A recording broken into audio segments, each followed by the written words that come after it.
got to stand up strong, face the truth about themselves, to understand what went wrong. I know we can find a way.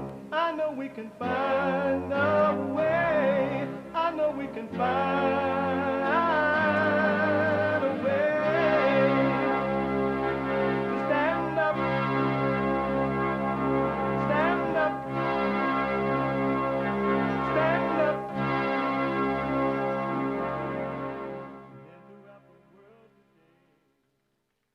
Uniting the races with truth. That's amazing. Uniting the races with truth. I'm talking to my engineer. We are making changes in the studio, uniting the races with truth instead of dividing them with lies. We're also rebuilding the family by rebuilding the man. I'm Jesse Lee Peterson. Welcome to the show. Good morning. Hi, y'all. Merry Christmas. You can get involved by calling 888-7753-773, 888-77-JESSE. Jesse, Jesse. My biblical question for this week. My biblical question for this week. Do you worship yourself? Do you worship yourself? Have you ever thought about that? That's an amazing question. Do you worship yourself? We have every way that you can watch and support the show listed on JesseLeePeterson.com/show. And if you are out and about, busy shopping, whatever you might be doing, waiting down at the border in your country trying to jump on that train that's going through Mexico to the United States, whatever you might be doing, you could be listening to the show on your iPhone or iPad by calling the listen line on TalkStream Live at 641-793-1500. That's 641-793-1500. Don't forget to follow us, like, subscribe, ring the bell, do all the good things. JLP Talk on X and rumble.com/Jesse Lee Peterson. And to donate and have your comments read out loud, go to buymeacoffee.com/JLP Talk or rebuildingtheman.com. Rebuildingtheman.com. Amazing. So, it is Thursday. Even though we take all calls on Thursday, we take them all, but every Thursday is Bible Thumper Thursday. You know what happened? Can you see he's breathing? My Jesus. Hey, this man died since Friday. Hey. Idiot. Idiot. Idiot. Jesus. Lift your Get hands. up, idiot. Lift your hands. My good God. Basa. Is commanding life. He commanding life. Idiot. Look at idiot.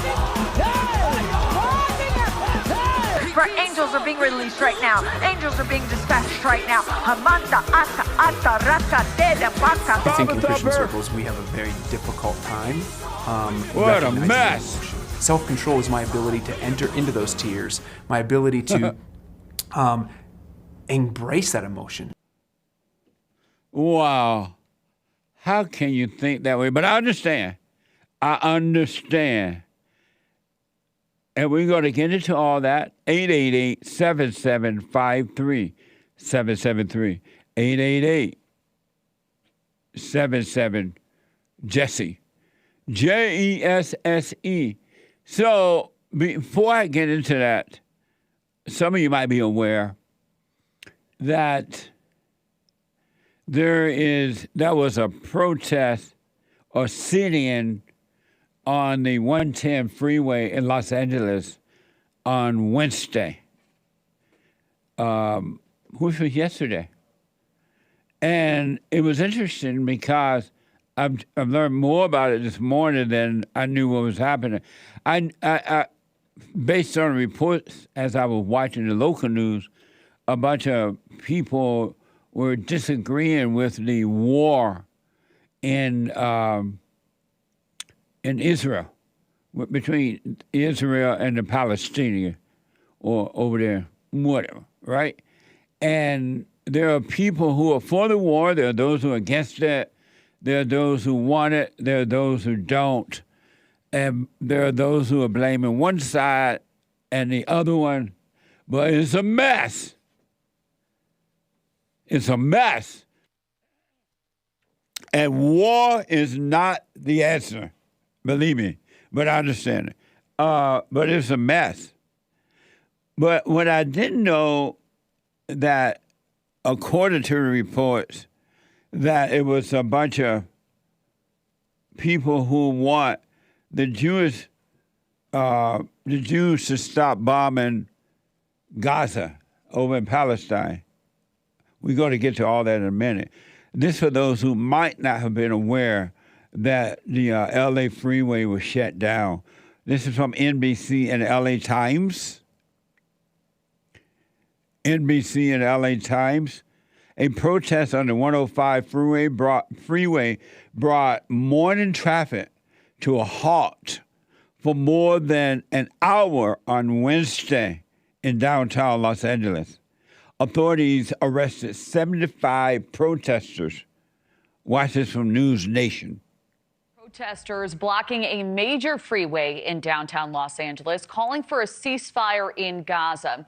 It's a scene we've watched play out in major cities across the country. This latest demonstration happening on an interstate that runs right through downtown. Those who are familiar know that this is a significant artery feeding into downtown. This has the 110 shut down for over an hour now in the heart of the rush hour.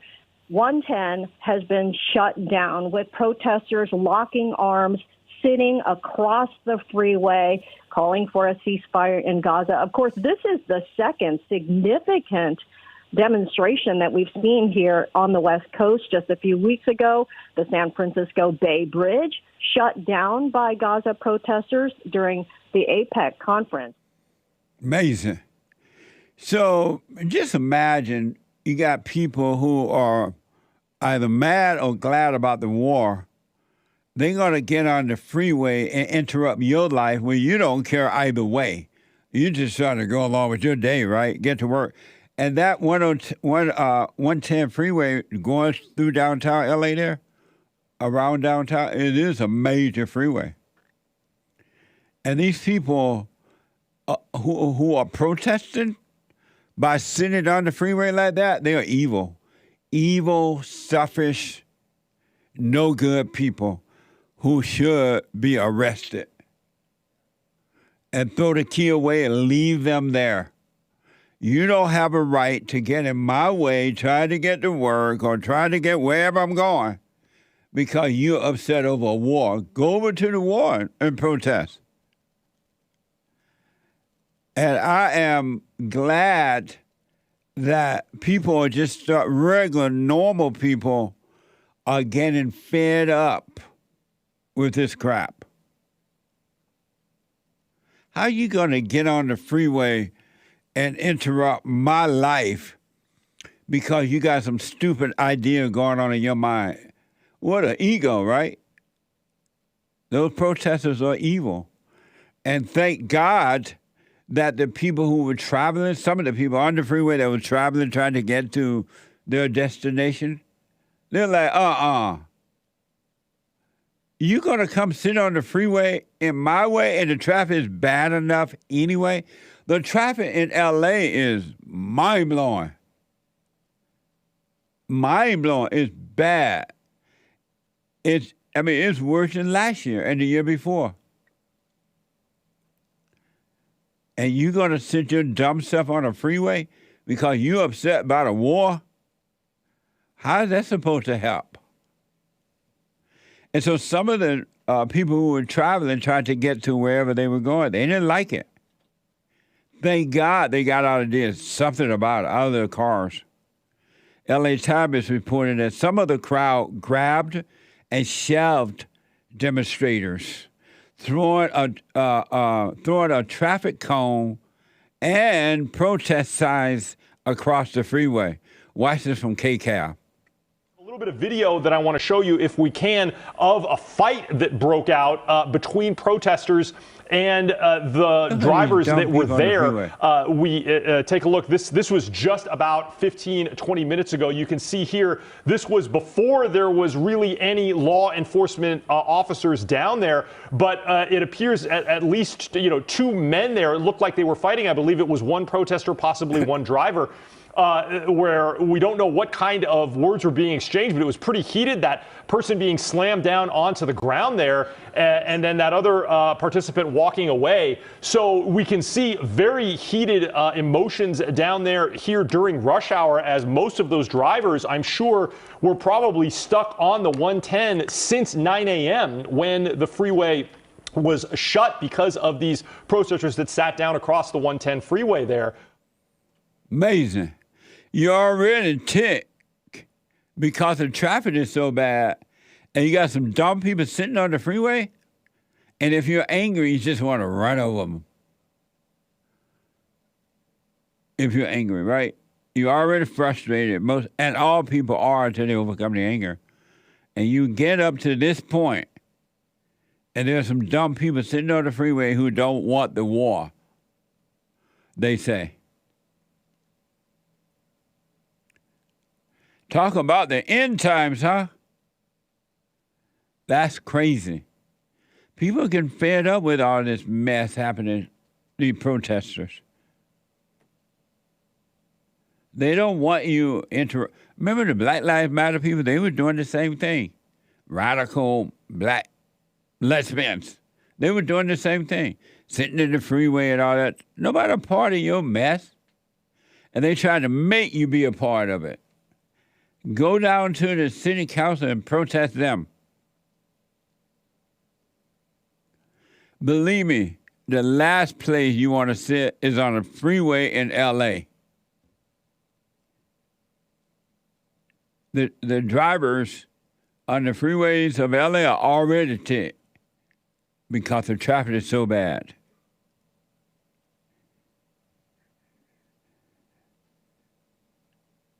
They're already ticked. You can look over when you're driving by, and you can see that they're mad. They're ticked. And you're going to sit your butt on the freeway because you have a protest idea? What the? What selfishness that is, huh? That is selfishness. Going to make you part of their mess. Well, according to the LA Times, organizing with If Not Now. Apparently, that's the name of the group that was sitting on the freeway. If Not Now, the progressive, meaning liberals, the progressive Jewish group behind the protest apologized to drivers, but said they felt there was no other way to make their voices heard. A spokesman said, "We have called, we have marched, we have sung, we have prayed, we have written letters and visited officers. We have tried everything else." Oh, so you thought sitting on the freeway was the final solution? How dumb can you be? And so being told that this Jewish group, If Not Now, they want the bombing, the shooting, the bombing to stop in Gaza. Am I right, Sean? They want the bombing to stop in Gaza? Oh, okay. According to Wikipedia, If Not Now is an American Jewish group which opposes the Israel occupation of the Gaza Strip, if not now, demonstrates against politicians' policies and institutions it perceives as supporting occupation. So all Jews are not sticking together? What the? I've been told that all the Jews stick together, they're all the same, and that all the Jews want to control everything, and that all the Jews are in charge, and that all the Jews are doing this or that. Are there liberal Jews and conservative Jews? Like there are liberal Christians and conservative Christians, like there are liberal Allahu Abba people and conservative Allahu Abba people, liberal. It's all the same. I've been trying to tell y'all. It's all the same. There are so-called liberals and so-called conservatives, which are both evil. But human beings are the same. I don't care what kind of religion they have, how many money they have or don't have. Human beings are all the same. Their hearts are wicked, human nature is evil, and they all hating one another. So there are liberal Jews. I heard of liberal Jews before, but I've thought that the liberal Jews still got along with the conservative Jews. And these liberal Jews, according to this report, they, according to Wikipedia, if not now, is an American Jewish group which opposes the Israeli occupation. Listen to that word, occupation. Are these real Jews? They oppose it. Of the Gaza Strip. Doesn't it sound like the people of color in America who are saying that the white people, they oppose white people occupation of America, and that the white people took America from the Indians, and so they're now occupying the land? I told y'all once, I told you twice. This is about going after white people. And how is it that all of a sudden, I remember when this whole race thing started in America, it was just whites and blacks. And everybody else kind of stayed out of it. Except for some liberal Jews marched with Martin Luther King. Lord. But anyway, everybody kind of stayed out of it. How come all of a sudden all people of color have joined forces with the blacks against the whites? And they're not even black. And so their color doesn't even matter because they're not black. How come all of a sudden they have joined with the blacks? What's their agenda? And they're calling black and brown, black and brown, black and brown. Can you have Hake come here for a minute and to see you? Hake is the host of the Hake Report and the Hake News and all that good stuff. And I need Hake to explain something to me. I know he know the answer to this. He's on his way in. Because even if he can't hear me, the staff out there are telling him to come in.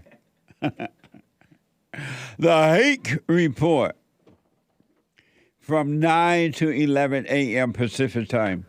So, good morning, Hake, again. Good morning, Jesse. Lee Peterson. Did you know that there were progressive Jews, which mean liberal Jews?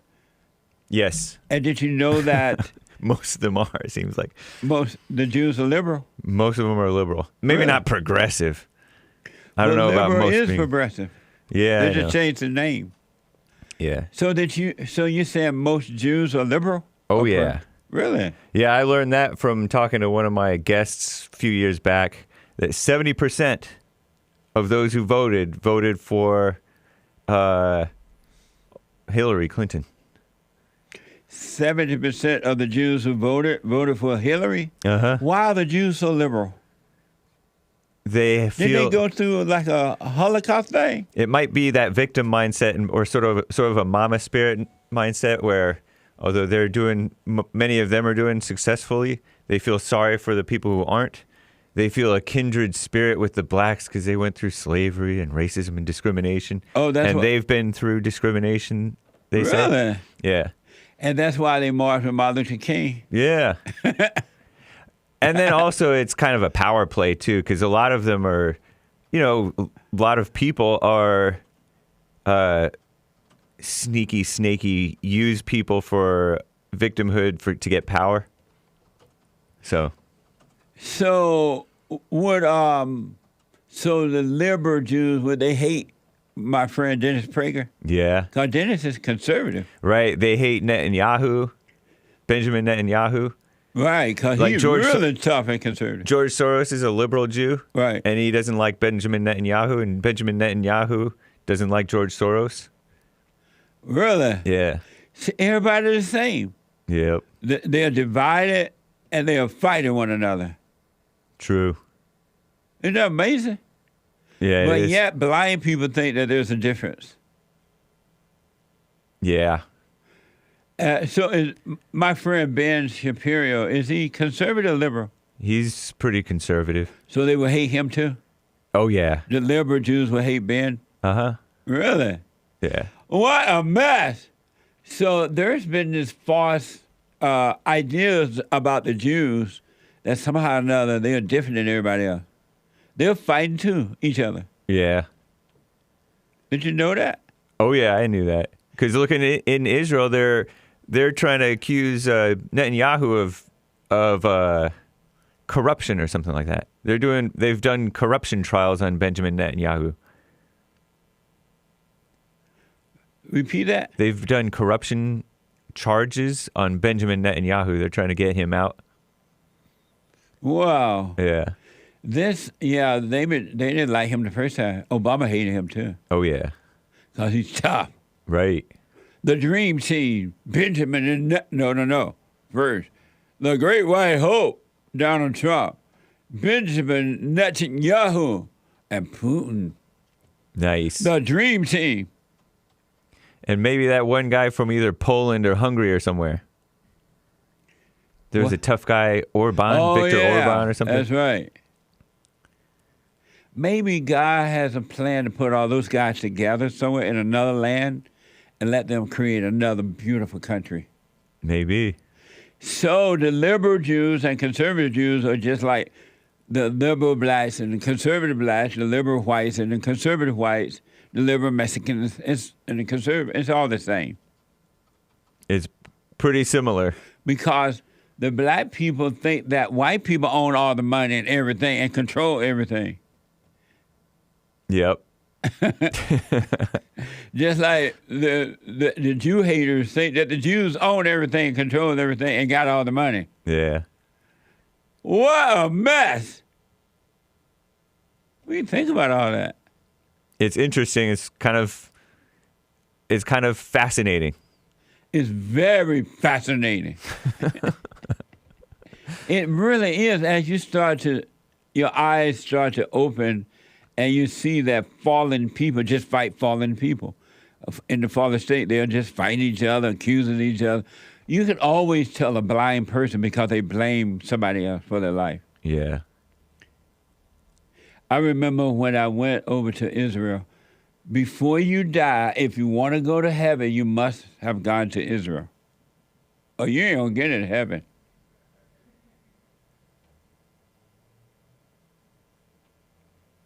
Thus saith the Lord. You ain't getting in heaven if you have not visited Israel while you live.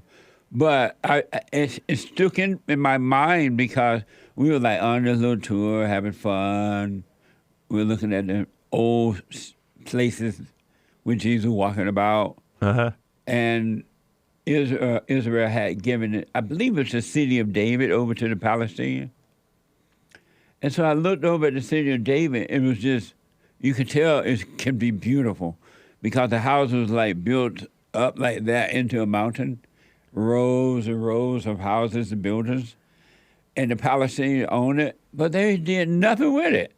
They sit up there looking over at beautiful Israel, mad because their place is clean and they have families walking around. I'm like, this is just like the blacks in America. They turned everything they touch into hoods, and they look over at the suburbs and see how nice white people got it, but they won't do anything with what they have. That's interesting. It was the same identical thing.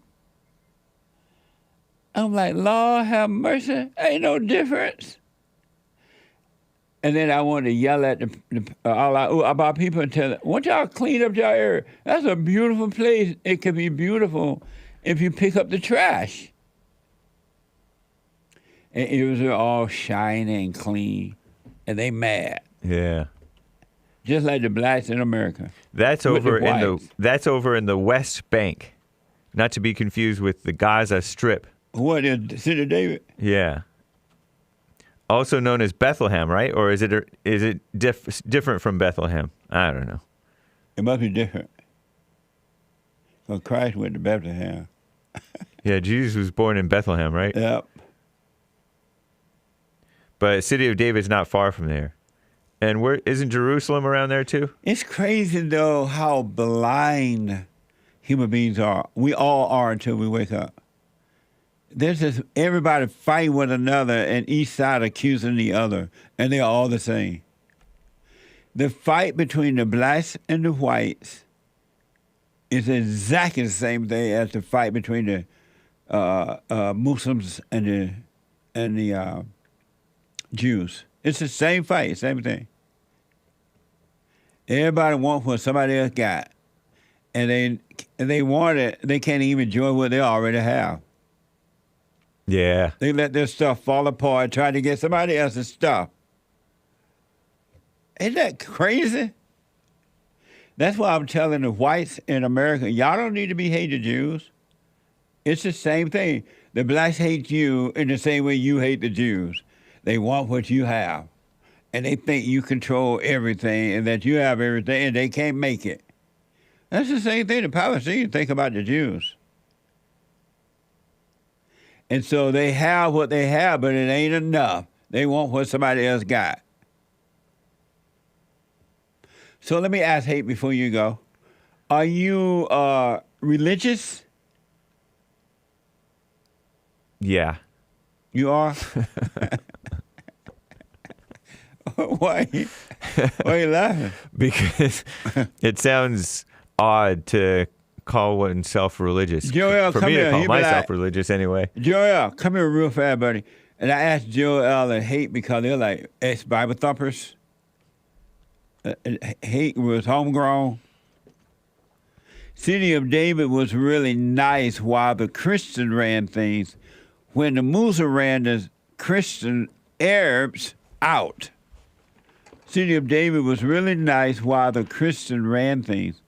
When the Muslim ran the Christian Arabs out, the city of David turned into a ghetto. That was from Bill, the engineer. Uh-huh. That's exactly what happened in America when the blacks ran the whites out. The city became a ghettos. Yeah. See, it's the same thing. Same spirit. Joy, are you religious? Religious? Yeah. I wouldn't say I'm religious. Why not? Come this way. I used to be a Bible thumper, that's for sure. Go that way. Nice. Are you religious? What does that mean? I don't even know what that means, really. But I don't like when people ask me, like, are you religious? Like, outside people, because I don't like that word. Hassan, are you religious? I am. And what does it mean to be religious?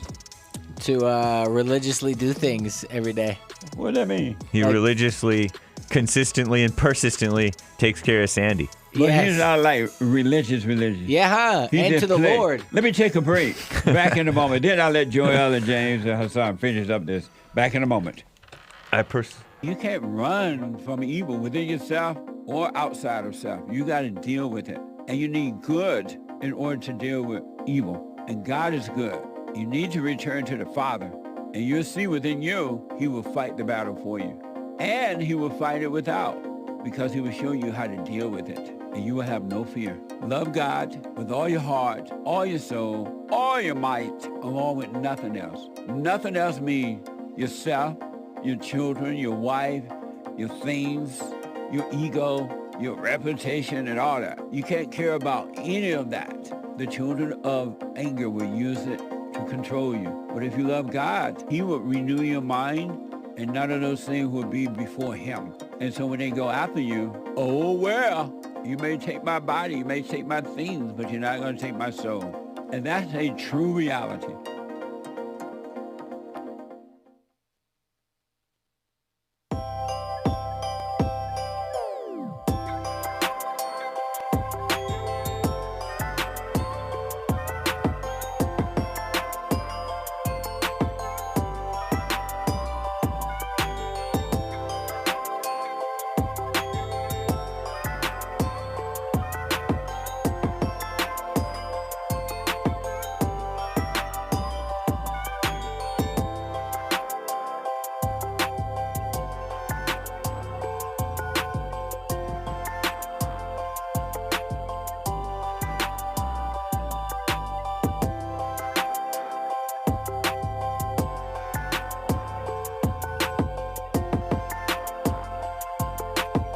Okay, it's Bible Thumping Thursday. We're going to get to your calls just in a moment and your emails. Your super chats. 888-7753-773. 888-77-JESSE. So Joel is here. Joel is the host of the Joel Friday TV. Yeah. On Tuesdays at 11 a.m. and an expert on Jesse Lee Peterson show. And Hake is here. And Hake is the host of the Hake Report at 9 a.m. to 11 a.m. Monday through Friday Pacific time. And Hassan is the audio engineer over there and expert here on the Destiny Peterson show. So I was just asking you guys, are you religious? I don't like to think of myself as religious, no. Why not? Because the religious, to me, because I always think about when people ask me, are you religious? And people who aren't Christians, they think of it like how the normal church thinks of it, like overdoing it, like being all holy and like imposing the Bible. And I don't want to be classified as that. Really? Yeah. That sounds like those people who don't want to answer that they're Christians. Right. I'll say Christian, but the religious thing is just weird to me. Are you religious?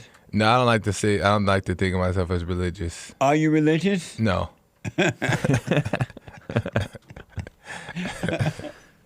Are you Christian?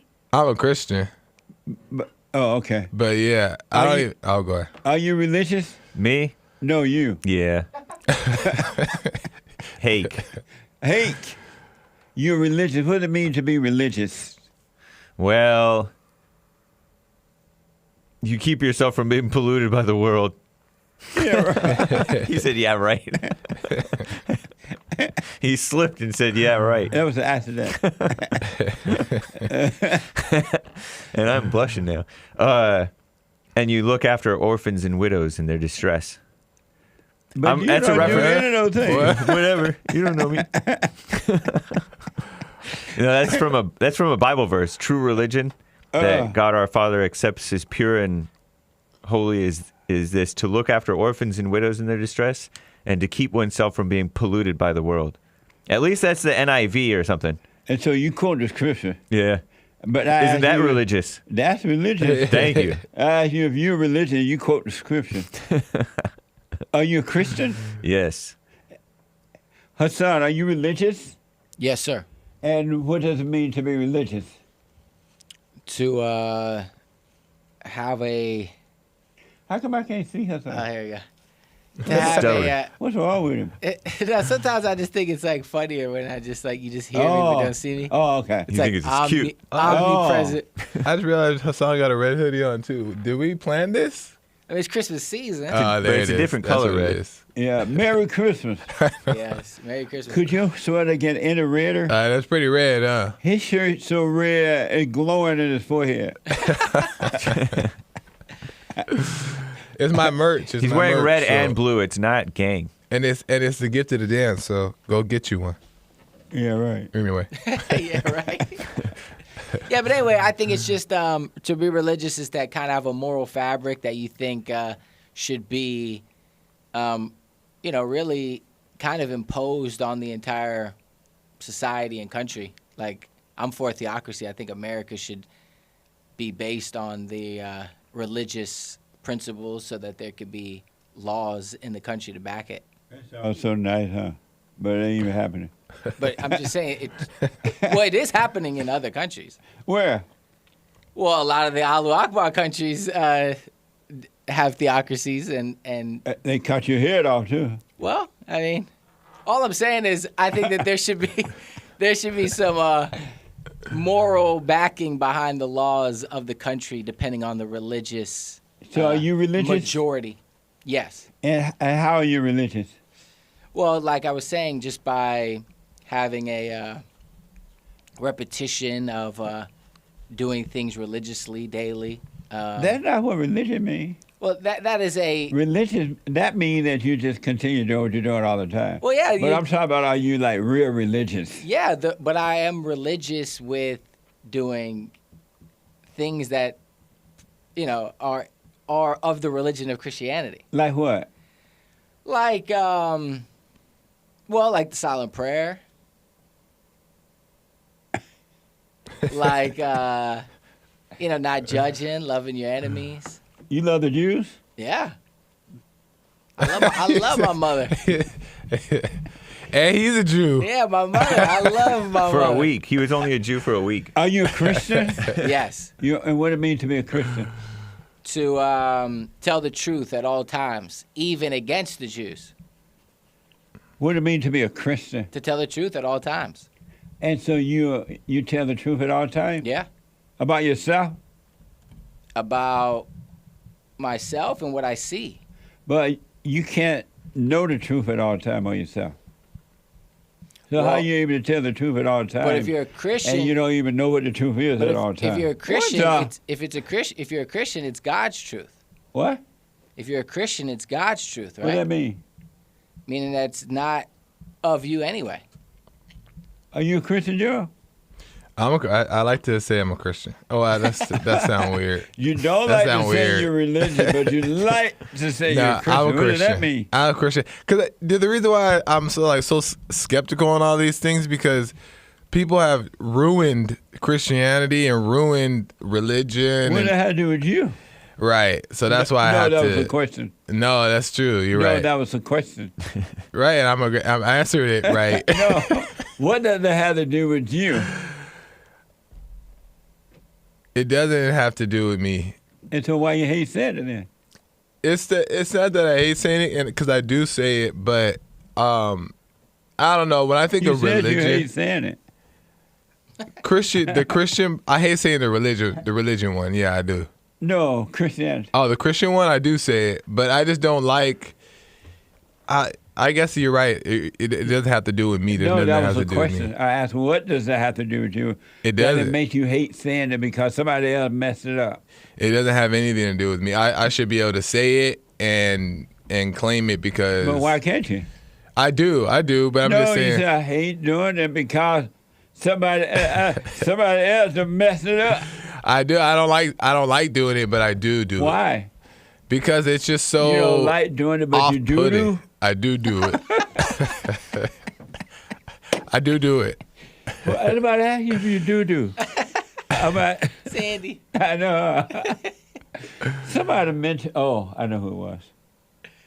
I saw somebody showed me their dog yesterday, and they said, "But I ain't like Hassan. My dog does not sleep in the bed." My dog has his own bed. Well, it's so funny now that, Nick has the fireplace going on in the background here with our new background. Yeah. And now when I turn the fireplace on in my place, Sandy will only be next to the fireplace and I'm chopped liver now. Anyway, I'm digressing, but. That dog don't want to be in no bed. But I have a theocracy at my place, so I impose myself on. You have a fireplace? Yeah. At your house? Fancy. At your apartment? Yeah. And does it have a chimney? Or the electric one. If it's electric, he really fancy. No, it is electric. I don't have a He's chimney. fancy. Oh. I wouldn't know how to do. Is it portable? No. I wouldn't know how to do built the in. real deal chimney. That's only for For Jesse high level. You have, is the fire fake? yeah, the electric one. Well, the fire's Oh, yeah. real. Oh, the but fire's real. Oh, the fire's real? But the setup is fake. But the fire is real. Can it burn you? Right. Yeah.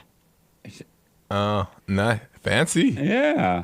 Because Sandy is scorching sometimes if he's there too long. Yeah. I feel his body. He's like 1 degree from hell. But anyway. Anything but your bed. Sandy does not want to be in your bed. And so, are you a Christian? Yeah, I'm a Christian. But you hate Sandy. I don't like. you. No, I say it though. I don't ever not say. I don't ever say like, oh well.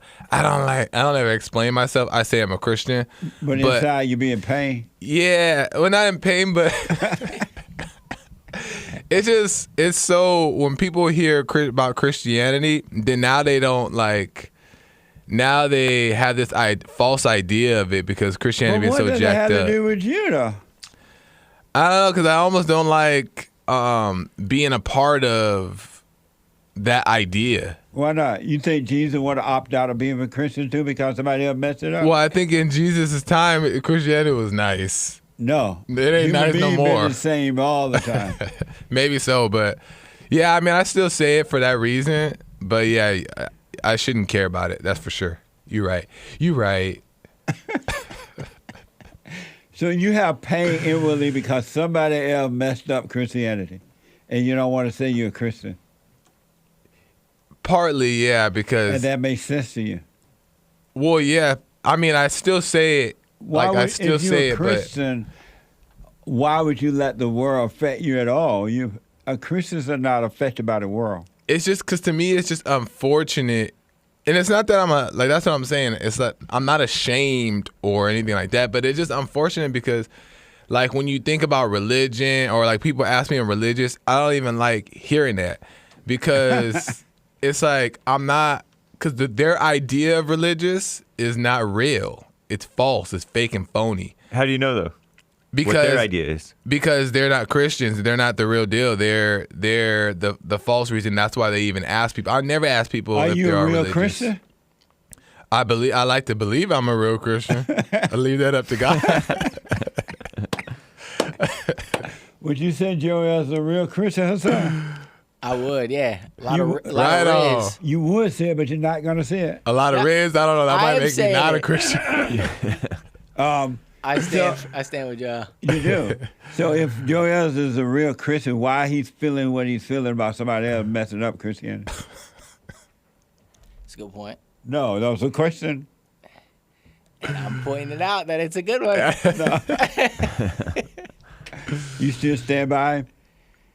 I mean, if he's down for theocracy, then yeah. No, that he a real Christian. Yeah, I don't know. Is that a black power fist? It's a good point. I don't even know how to do that. That was a solidarity. Question. How come people call my questions points? Good because point. They're good. I don't know. Because they're answers and questions in one almost. So if somebody's not a Christian, they have the wrong idea of what religion is?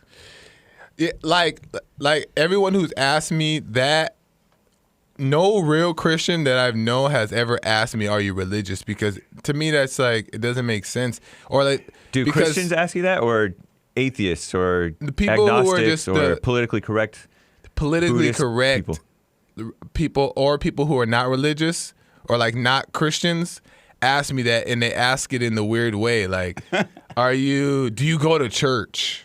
Like, that stuff is so weird to me. What do you mean do I go to church? Because they only ask it because they think that that's a standard. You should be going to church, but they're not realizing that you are the church. You are, the God is within. But why are you bothered by it? That's what I'm not bothered by it. You are. It gets to you. I see it in you. No, I'm not bothered by it. I just I think that But you do feel something about it. Because nowadays a lot of people have different religions. I just reject it. What? I reject the way they ask it because they ask it they're already set up to judge it as if like, oh, okay, he's he's a Christian, but they have the false idea of Christianity. You know what I mean? But you may be reading their minds because right. No, I'm really not. Well, I get what so you're saying though, but I'm not, because of the spirit that they asked me in it and the agenda they have about it. It comes from the false version of what they believe about it, or else they wouldn't even ask me that question. Like, who's asked you this? Not without doxing them, of course, but like, what was the situation? People who pretend that, people who don't know God at all, and they're just pretending that, not pretending, but they don't know God, so they're asking questions to try to judge me. Are these That's other really what it is. Christians? No, that's what I'm saying. Other Christians, like Christians, wouldn't even ask that question. I mean, Christians that go to church, they do ask, do you go to church? Oh, that kind of Christian. Yeah, other Christians like that will ask me, do you know the Lord? Like stuff like that. That's what it feels like. I get what he phony means. Bible thumper stuff. I get what he means, because a lot of people will be like, oh, that's the, you hear a lot of times, oh, that's a white man religion, or that's the religion that did this. And you hear a lot of people who try to say negative things about Christianity. And they have this weird, and Christianity has created this weird fluffy marshmallow idea of it. Christianity didn't do that. Well, the people of Christianity, right, the true Christianity, you're right about that. I didn't even say the true Christianity. I said Christianity did not do that, period. But the false Christians have done The it. people did it. Yeah. Not the Christians. And that's how they approach it. People approach me with the fluffy version of Christianity. And then they ask me fluffy questions, and it's just like... So if somebody asks you, are you religious, you just say no? Or do you say, I'm a Christian? I say, what do you mean by religious? That's right. I try to get to the bottom that's of what it. he said. When he asks you if you're religious, you say, what do you mean by religious? Yeah, that's what I asked. When they asked me, I said, yes, praise the Lord. You did it. Well, and I think we have to, because the latter is people saying, oh, well, I'm not religious, but I'm spiritual. Yeah, I was going to get to that in a minute. Yeah, that's the new age. Yeah. Are you Christian? Yeah. I asked you, were you religious? Right. And you said yes. I'm definitely Christian. And then you quoted the scripture. The religious part, I just said it because I didn't want to. I just said yes because I didn't want to. Because I am kind of religious. I'm into the Christian thing a little bit. You serve the poor? I serve them by not serving them. But, so are you a Christian? Yeah. And so how are you religious and Christian? Because Christians are religious. And what is religious? Religious is what I said earlier from that Bible verse. What? Looking after orphans and widows in their distress. You ain't never done that. You don't know me. I know that. Well, that's because there are no orphans and widows in America. Oh, you haven't seen the blacks. And keeping yourself from being polluted by the world. Wait, the orphans. Where have you seen the orphans? I know. That's what I said. There are no orphans in America. He saw it in a movie, from a movie out of Rome. No, there's some orphans. Are you a Christian? Yeah. And what does that mean to be a Christian? A little Christ. A little Christ? What does that mean? A little want to be Jesus type of thing. What?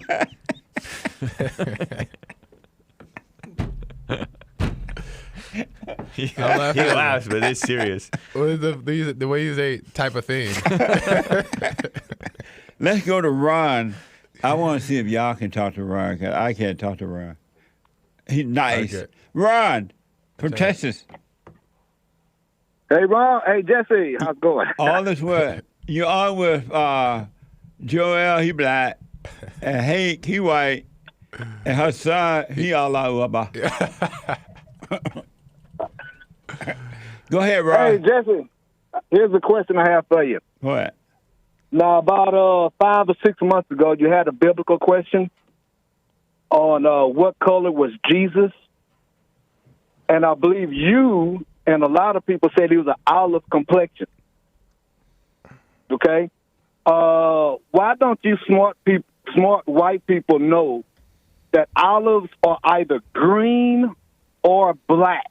Can I answer? I know you don't think Jesus is black. Do you think he's green? Ron. No, it's like olive oil colored.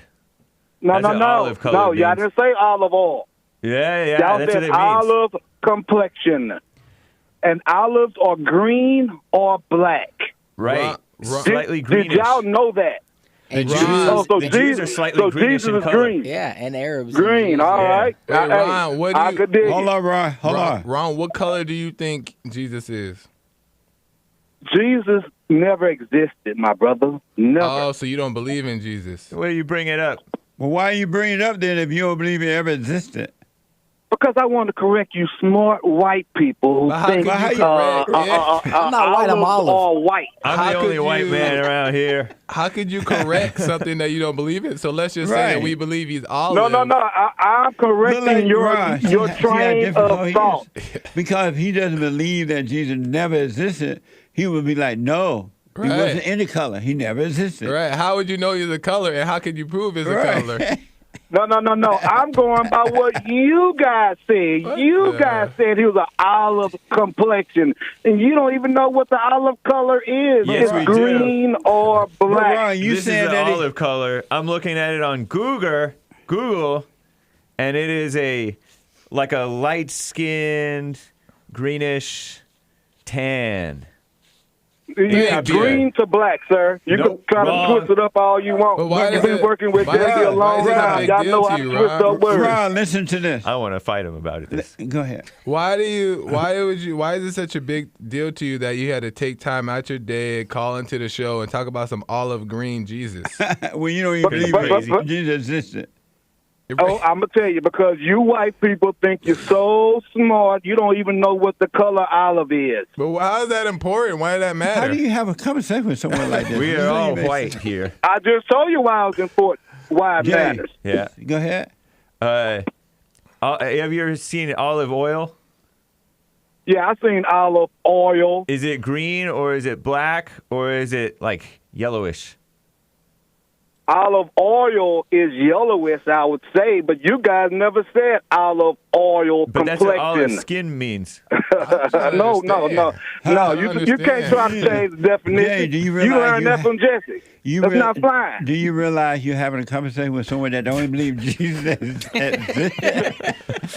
Man, I know, but it's a lose-lose. I know. But he's spouting misinformation. I have to correct this. I know, but do you realize he doesn't even believe it? Jesus existed, period. Right. So how you having a conversation with someone that don't believe? I don't care about the Jesus thing. I'm arguing about olive. And Ron knows. Ron knows what olive skin is. I don't care about the Jesus thing. I'm trying to correct you small white people. Hold on, Ron. Ron ain't that stupid. He knows what olive skin tone means. He knows what that is. No.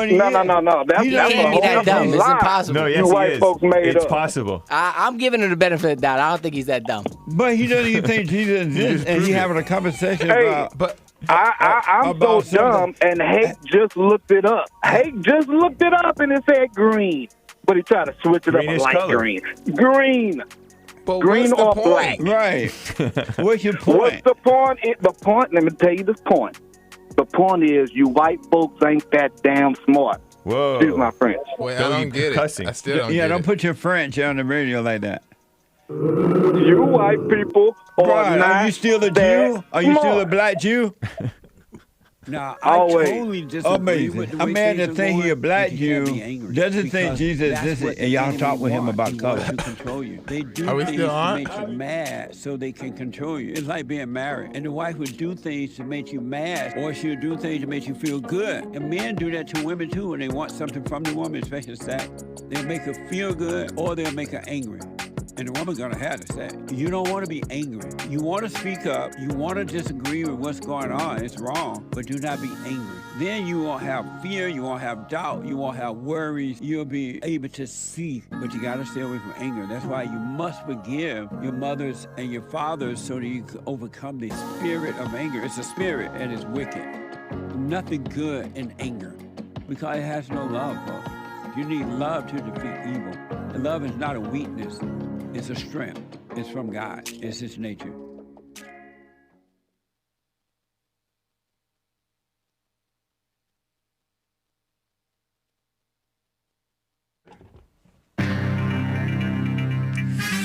A whole lot of mess going on in the world. This is the end of hour one of the Jesse Lee Peterson Show. It is Bible Thumper Thursday, December 14th, 2023 AD. Stay tuned for hour two. JLP will be right back to your calls and more great stories. But first, Hake news, not fake news. Go to a national park. That's a commie nonsense network. CNN says if you need a break from it all, it may be time to disconnect from your devices, which you should be doing every day, and reconnect with nature. U.S. national parks offer a perfect backdrop for a mental rest, backdrop, that is, and they'll be free to visit on certain days next year. January 15th, Monday, birthday of Martin Luther King Jr., barf. April 20th, Saturday, first day of National Park Week. Also other people's birthday. June 19th, Wednesday, Juneteenth, National Independence Day. Oh, Lord. Makes me want to spit. August 4th, Sunday, anniversary of Great American Outdoors Act. Just shaking my head. September 28th, Saturday, National Public Lands Day, whatever that is. And November 11th, Monday, Veterans Day next year, formerly known as Armistice Day. Israel-Palestine war drama, commie nonsense network. CNN reports nearly half of the munitions that Israel has used in Gaza in its war with Hamas since October 7th have been unguided munitions, otherwise known as dumb bombs, according to U.S. intelligence. Unguided munitions are typically less precise and can pose greater threat to civilians and may contribute to the soaring civilian death toll in the enclave. That's what they claim. More than 18,600 people have been killed in Israeli attacks on Gaza since October 7th. Wow. According to the Hamas-run Gaza Ministry of Health. Hamas has been unresponsive to overtures made in recent days to try to restart hostage negotiations as the United States and other mediators try to resurrect talks to release more people from captivity. What a mess. Impeachment inquiry of Biden. The House Republicans voted Wednesday, according to CNN, Commie Nonsense Network, to formalize an impeachment inquiry into so-called President Crooked Joe Biden. Until recently, House Republicans have not had enough votes to legitimize their ongoing inquiry. The probe has struggled to uncover wrongdoing by the president, so claims CNN. GOP leadership made a point to indicate that formalizing the inquiry does not mean impeachment is inevitable. The vote comes as the president's son, Hunter Biden, where's Hunter? Defied Republican investigators' subpoena for closed-door testimony and reiterated he is willing to testify publicly instead to make it more political. Republicans said that they will initiate contempt proceedings against him for not appearing.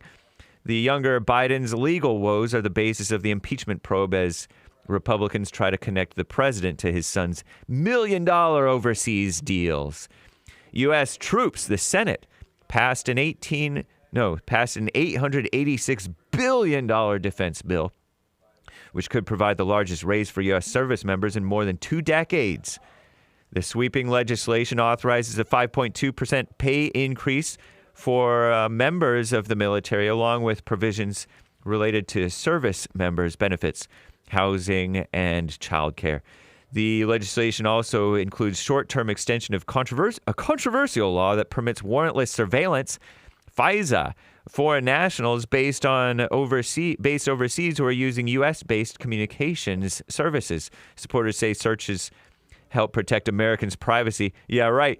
But critics say loopholes allow the FBI to search the data that they collect from Americans' information without proper justification. What a mess. And here's more mess. The evidence is just not there. CNN quotes Wayne County prosecutor Kim, K-Y-M, Worthy, announced a 28-year-old Detroit male has been charged with murder in the October killing of the synagogue president Samantha Wall, W-O-L-L. The story garnered national attention as a possible act of anti-Semitism. However, authorities Wednesday said there are no facts to suggest it was a hate crime, and the two individuals did not know each other. I'm James Hake. Now back to JLP, Hour 2.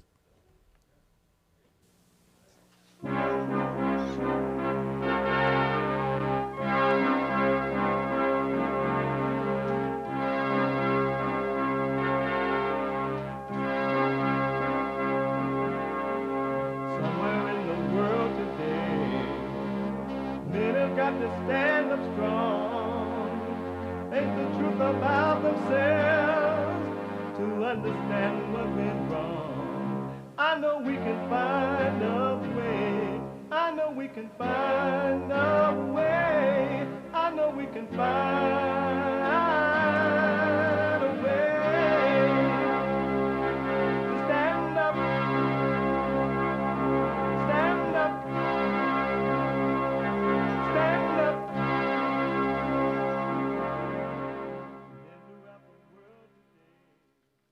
Uniting the races with truth instead of dividing them with lies. We're also rebuilding the family by rebuilding the man. I'm Jesse Lee Peterson. Welcome to the second hour of the show today. Welcome to the second hour. You can get involved by calling 888-7753-773, 888-77-JESSE. My biblical question for this week, and Merry Christmas, by the way. Merry Christmas. My biblical question for this week, do you worship yourself? Do you worship yourself? And don't forget that we have every way that you can watch and support the show listed on JesseLeePeterson.com/show. JesseLeePeterson.com/show. And if you're busy out and about doing whatever you're doing, laying up at the beach, it doesn't matter. And you can podcast the show if you like, but you can also be listening live on your iPhone or iPad by calling the listen line at 641-793-1500. 641-793-1500. Follow us, JLP Talk on X, JLP Talk on X, and cozy.tv/JLP, cozy.tv/JLP, and follow, like, ring the bell and all that. To donate to have your super chats read out loud, go to buymeacoffee.com/JLP Talk or rebuildingtheman.com. It's Thursday. Every Thursday. It's the second hour of Thursday. Every Thursday is Bible Thumper Thursday. What's going on? There's a pastor. Be seated. What's going on? Of a Baptist church. Baptist He says he wants the Holy Ghost. He's ready to have a new congregation. He's ready to see the Holy Ghost move. I don't know if I need to have this yet.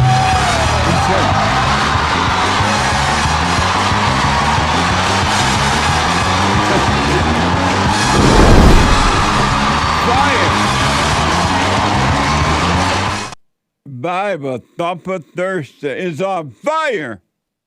All in the name. Is in the name. Maggot out of Egypt. Amazing. Maggot, welcome to the show. Merry Christmas. Hey, Jesse. Merry Christmas to you. Thank you, buddy. So I'd like to answer the biblical question, please. Do you worship yourself? Do you worship yourself? Unfortunately, I'd have to say that I do. And why do you say you do it? How do you do it? Okay, so like after reflecting on this whole Satan business, I've come to realize that, like, let's say, like, I think to myself, or I believe that if I have so-and-so amount of money, or so-and-so job, or so-and-so car, or so-and-so girlfriend, and I have an image of that in my head, of myself doing that in my head, then this is what Satan is. And that's what I worship at the moment, is this, like, false identity that's, like, somewhere in the future. And it applies as well to the past. Like, if I feel like somebody wronged me and I have this image in my head and I identify with this image, like, this is Satan. And so I worship myself, i.e., I worship Satan. Amazing. I will put my 2 cents in on Sunday if the Lord is willing and the creek will rise. You about to say what else? Does that make sense? I know it's a bit like... I can't. I want to respond to it, but I can't because I want to hear from other people about it. But I will on Sunday. I'll do it. But I do want to ask, are you religious? No. And why you say no? When you say the word religious, like the first thing that comes to mind is like fanatics and stuff like that. You know, like these Allahu Akbar people with the beards and stuff. You sound like Joel. he feel the same way. What the? And so you're not religious because of that reason? Yeah, exactly. Like because like I associate it with like some sort of like a fanatic, like a religious fanatic. That's what I like. Someone who just believes into like God and the Lord and natural law and all that, but just only intellectually. Like it's only up for appearances. And what does it mean to be religious? In its truest sense, I believe that to be religious is to conform to God's will in your everyday practical life. Amazing. Like the word religion, I think I looked it up before. Like what it really means. It means like order. You or love law or something. You love the Jews? Yeah, I do. Amazing. Nice. Yeah. Well, I love all people, but I just like I'm not against any people. I'm against all governments, though. I don't blame you. So yeah. I don't blame you. Thank you for responding, man. I appreciate it. I had one more quick question, Jesse, please, if you have a minute. All right. Is ambition a sin? Yes. Okay, but don't people want to improve their lives or want to be like better in some way? Yes. So does this fall under ambition or is this? Yes. You think this? Okay. Yeah. Are you an ambitious person? Yeah, but it's not working at all. Right. So why keep doing it then? Yeah, like this ties back into the answer I gave to the biblical question. But why do you keep being ambitious if it's not working? Because it's evil. Why do you keep doing evil and you know it's not working? Because I guess I'm dumb enough to believe that like one of these identities will follow through and like come true for me. What a mess! It is a mess, Jesse. Like the fallen state is a huge mess. It sure is. Are you unwilling to drop that identity and stop being ambitious? Yeah, like when I was on hold right now, like I suddenly realized that like I need all these like false identities or like little satans in my head to just die. Yeah. That's what I really need. Well, are you doing the silent prayer every morning, every night? Yeah, but some nights I miss doing it. Are you doing the silent prayer every morning, every night? No, only every morning, consistently. Are you doing the silent prayer every morning, every night? No. And so you love being ambitious then more than you love being right? I guess I'm ashamed to say, yeah. So how do you, just for my sake, because I like understanding human beings even more so, human beings are interesting. How do you expect to be right if you're not going to do the right thing to get you there?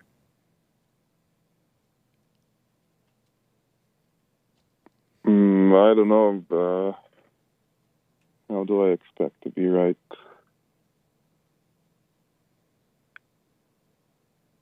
I don't think that's what I'm expecting. I'm not expecting to be right. I'm just expecting to be relieved, maybe. And how are you expecting to be relieved if you don't work on yourself in the way that the Father told you to do it, not me, but God, in order to relieve yourself. How do you expect to get that right if you don't do what it takes to get there? No, I'm not expecting that at all. I guess that's why I'm like trying to overcome all this. But how are you trying to overcome it if you're not going to the source that would cause you to overcome it? Yeah, I'm finding. I'm trying to get to the source, but there's just a lot of mud in the way, I guess, or something. How are you trying to get to the source if you're not being still morning and night? I'm just trying to remember throughout the day and as much as I can to stay within my body and keep my mind where my body is. But the Father tells you to pray without ceasing.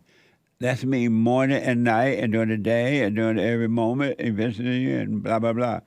How you expect to get there if you don't do what he says? No, I guess I'm not expecting it this year. Oh, you're not? Yeah, I don't think, like, I don't feel right in missing, if I get too sleepy at night and I miss, like, I don't do the silent prayer and I fall asleep. It's not like something I'm accepting or I think is okay. Like, I don't think that's okay. I agree with you, like, 1,000% that has to be morning and night, and during the day, like, to stay present is, like. Why don't you do the silent prayer at night before you get too sleepy? The day just, like, slips out of my hands. Oh, man. Yeah. Well, I appreciate that, man. Thank you. And I recommend you do it, but it's up to you. Yeah, I'm gonna. Like, it's like you mentioned before, like, the purpose of life is to overcome, like, that's, like, the first thought I get, like, the first conscious thought, at least, I get every morning is, like, the only thing I want to do today, and if I'm able to do that, then it's a success is to, like, overcome and stay present and, like, follow God's will and stuff. Oh, amazing. Well, stay with it, all right? Yeah, thanks. Jesse, 10 final seconds. I just want to make a quick suggestion. All right. Okay, so check this out. We got Beta Male Monday, Country and Western Tuesday, Evil Woman Wednesday, Bible Thumper Thursday, and Express Yourself Friday. Amazing. Yeah. Thank you, man. I appreciate that. Thanks for all the work you do, and thanks to everyone up in Dawn, and Merry Christmas to everyone. Merry Christmas, buddy. Amazing. Thanks, Jess. All right. Yeah, talk to you soon. Bye. Okay. Jaime, out of California. Jaime, welcome to the show. You're on the air. Jesse, how are you? All is well. Thanks for asking. Amazing. Amazing. Well, I just want to answer the biblical question. Do you worship yourself? Yes. And how do you do that? Because I try to solve my problems or solutions with my mind, ideas in my hand. I always want to get praise from people for trying to be intelligent, like Malcolm X, trying to get a nice body when I work out. I always trying to be busy and trying to be perfect. I always want to have a good life so I won't feel like a bum. Always trying to hold false identities I have in my mind because I falsely understand what it means to be a nobody. While having these identities, I thought it'll help me to have a transformation of who I was in the past into someone I was trying to become. When I imagine something in my mind, I want to make a dream into reality. And when it doesn't work, when it doesn't go my way, I tend to get mad or sad, which makes me emotional. And I feel like pity to myself. And I like feeling pity to myself. And every time when there's a so-called problem, I tend to read books, listen to a seminar or a convention audio, sometimes listen to someone's inspirational story of how they overcome obstacles when they're trying to be successful and done it. And always trying to stay positive, even though deep down I'm depressed and worried, so I can have the power to overcome my obstacles. I know it was long what I said, but I was working on that. Amazing. Yes, it was a long response, but I understand, and I'll put my little 2 cents in on Sunday. Are you, and I thank you for that, Jaime, are you religious? I don't think so. And why not? Because I don't try to make my own rules like other religious people do, to the point that it makes me feel overwhelming. And what else? Yeah, I don't make my own rules, and I don't really do. Well, I try my best to not to do the hoop and the holly thing, like pretty much like what the Catholics do, like when they pray to the Hail Mary thing and all that stuff. And that's what it means to be religious? I'm assuming, yes. You assuming? Yeah. Never assume.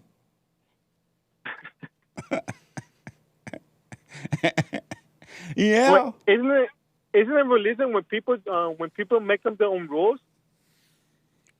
No. Interesting. Huh. I appreciate it, Jaime, and thank you for putting your 2 cents in on the biblical question, and I'll respond to my little 2 cents in on Sunday. Thank you for that, man.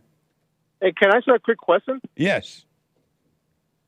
You know those people when they go to like those public speakers always talk about if you don't have you must have a dream in order to have something in your life.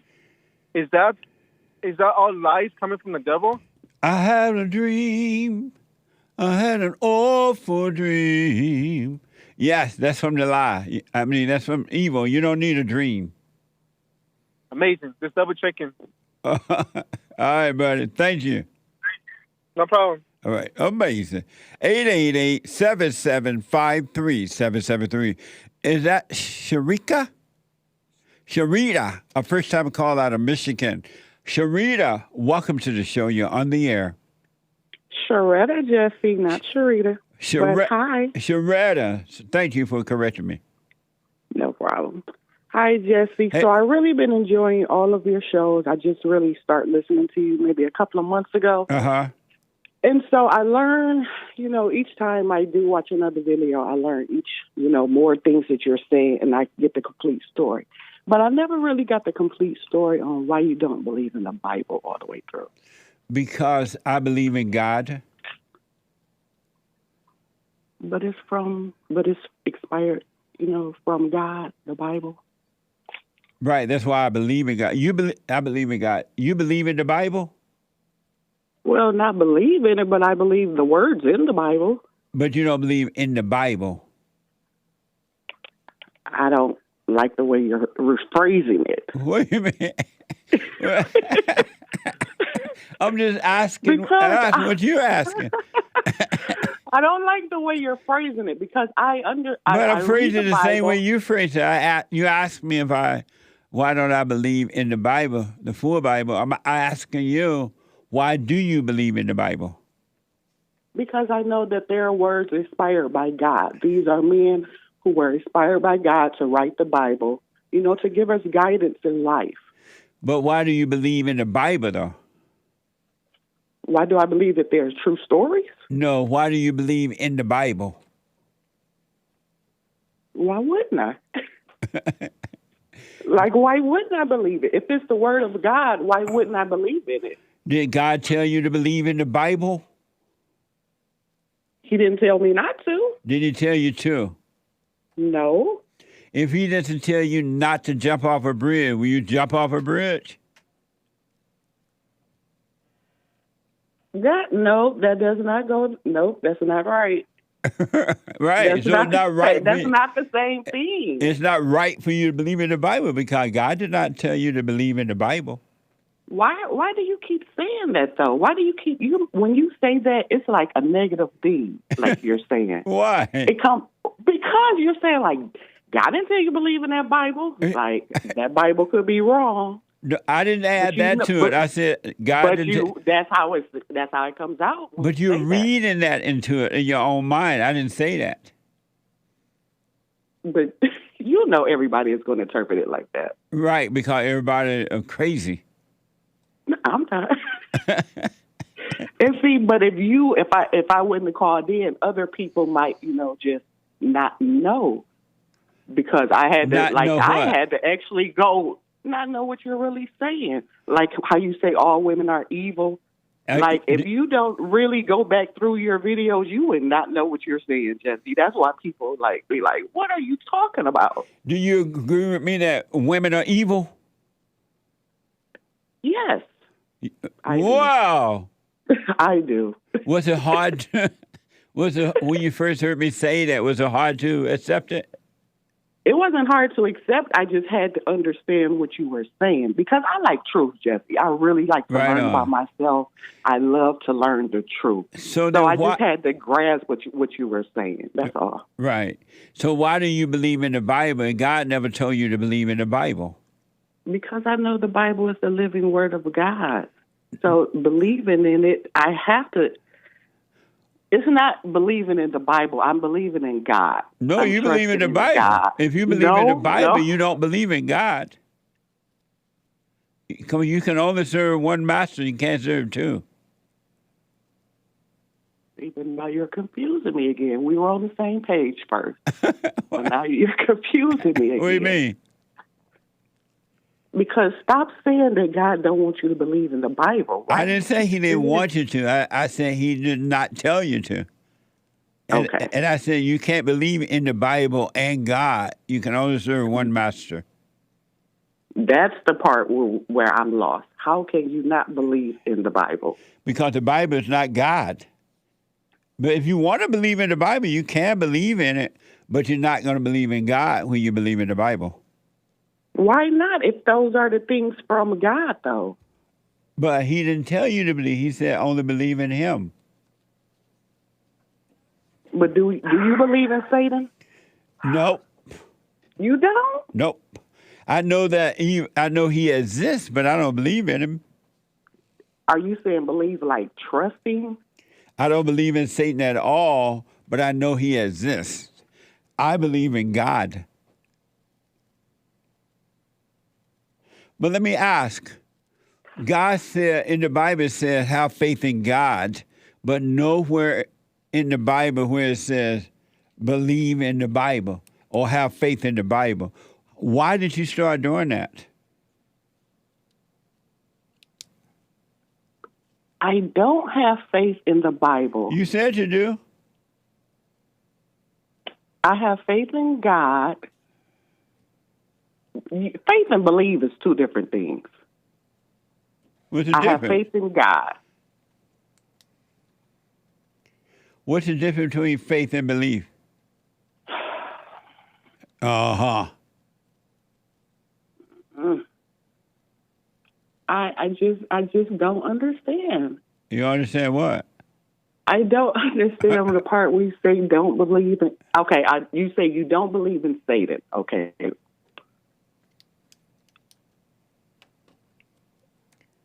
I don't understand that part. Don't understand what part? The belief part. In Satan? In anything. You shouldn't believe in anything. No, you said that you believe in the Bible, and I said, well, if you believe in the Bible, you don't believe in God. And I don't understand that part. And why do you believe in the Bible? Who told you to believe in the Bible?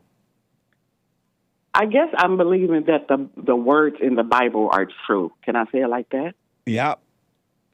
Okay. But let me ask. Okay. You said the Bible is the living word of God. Did you say something like that? I did. Where you get that from? You know I got that from church. I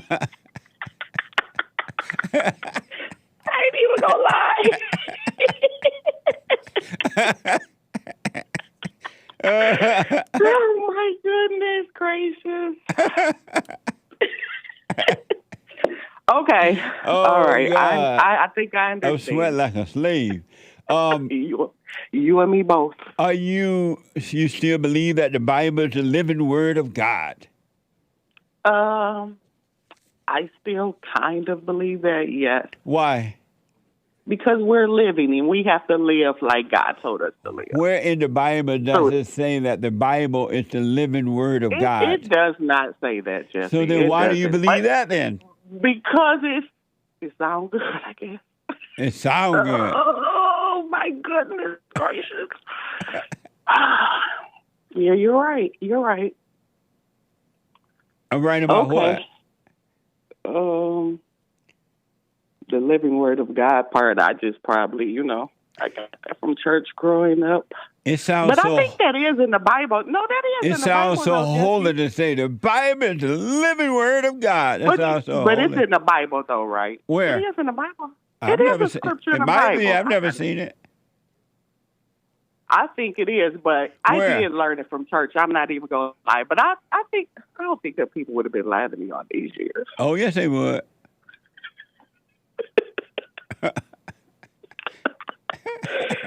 Oh, Jesus. Do you have anger? Not anymore. Do you have anger?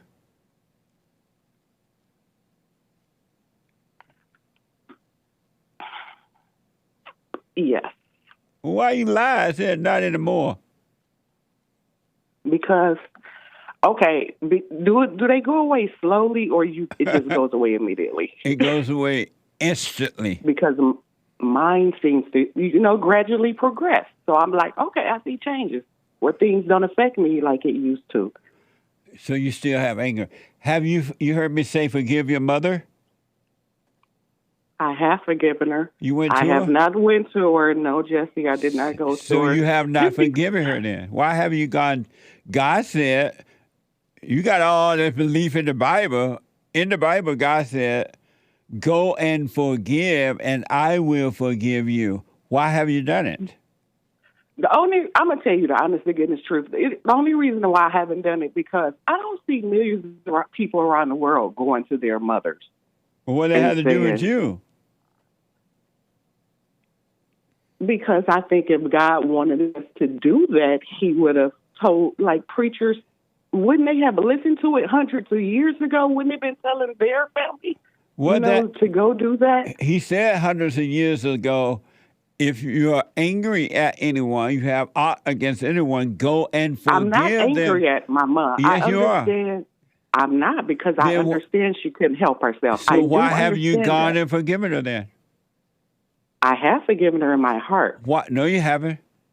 Why haven't you gone and forgiven her? Did God say do it in the? Did God say do it in the heart, or did He say go and forgive, and I will forgive you? Okay, for one, I don't think she'll understand what I'm talking about. Does she need to? I don't want her to hate me. She already hates you. I don't want her to act like she don't. Like, I still want her to act like she loves me. But acting like she loves you is hating you.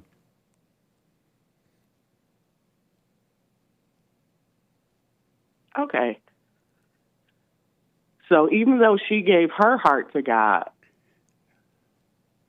She had not given her heart to God. Satan's still on her heart. Why would you? Why? Why? Because she is an unforgiving female. Why? Okay. Why though? Because she loved hell more than she loved heaven. But I want to go back to why haven't you gone to her and forgiven her? Because she's not going to know what I'm talking about. Yes, she will. She will lie and pretend she doesn't know, but she knows. She would be lying about it if she said that to you. But you don't know what she's going to say because you haven't gone to her yet.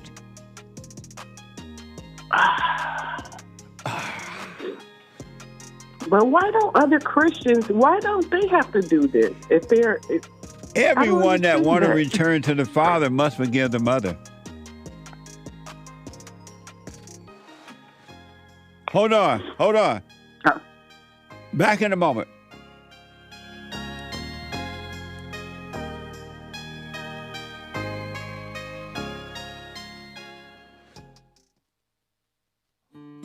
We have a counseling service, and I have to admit, thanks to God, it is the best counseling service on this side of heaven. I counsel with men and women families, individuals around the world. Most people are unhappy, they're miserable, they have rough lives, they're depressed, suicidal, young and old, of all races. I understand, I know why, and I do understand it. Because exactly what's happening in me is happening with everybody outside of me, inside of them. And I've noticed that with those who really, really, really want to understand, they overcome it just like that, out of one counseling session. If you need counseling, you can go to rebuildingaman.com or call 800-411-2663. 800-411-BOND. Best counseling service on this side of heaven.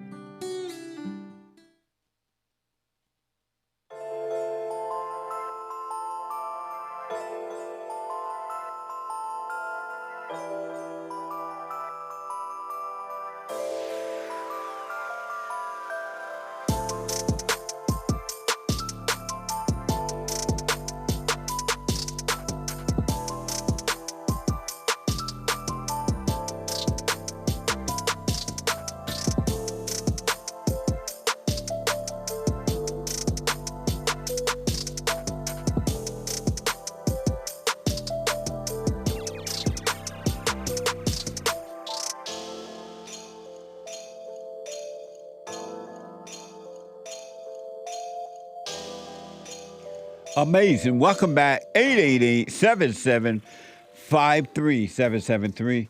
888-77-JESSE. The Hake Report is coming up at 9 a.m. You don't want to miss the Hake, H-A-K-E report. James Hay is white, and he's on fire. He's not afraid. Amazing. He had a guy on talking about the N-word. And some of his black friends got mad. You don't hear from them anymore. What the? But he stays on that straight and narrow path. The Hake Report from 9 to 11 a.m. Pacific time. And then at 12 noon, the American Anchor Baby. At 12 noon. And both Hake, or especially Hake, is religiously stand on that path of 11 a.m., 9 to 11. He is religious. And at 12 noon, the American Anchor Baby flies high off natural energy from God. From God. Amazing. At 12 noon Pacific time. I want to go back to Sharetta, a first-time call out of Michigan. So, Sharetta, due to time here, why haven't you gone to your mother and apologized for resenting her? That's what forgiveness is. Why haven't you done that? It's just because I just didn't think that she'll understand what I was talking about. She will understand, but you don't need her to understand. People, when they say, oh, I don't understand what you mean, they lying. They're not ready to admit that it's true. But you don't need her to understand it. You need to understand that in order to return to the Father, in order to be born again of the Father, you need to forgive your mother. And I do forgive her. The thing is, Jesse, I just don't understand how all of these Christians that I've been around all my life, I really saw them, quote unquote, running for the Lord. But I never seen them, say, return to your mother. They'll say, return to your fellow man, don't have any hatred in your heart. But I don't understand why anyone else has never, taught or preached this. That's the problem. What I don't like. Why do I have to go to my mom? But Christ taught I don't have hatred to her. If you don't hate her, then you will go and forgive her. You're afraid of her. Have. Why are you afraid of her? But just a little bit, just because I see myself in my mom. No, you see your mom in you. She has recreated her image. Right. Do you want to be in your mother's image or your father's image? I want to be in my father's image. Then how are you going to do it if you don't go and forgive her for what she's done to you?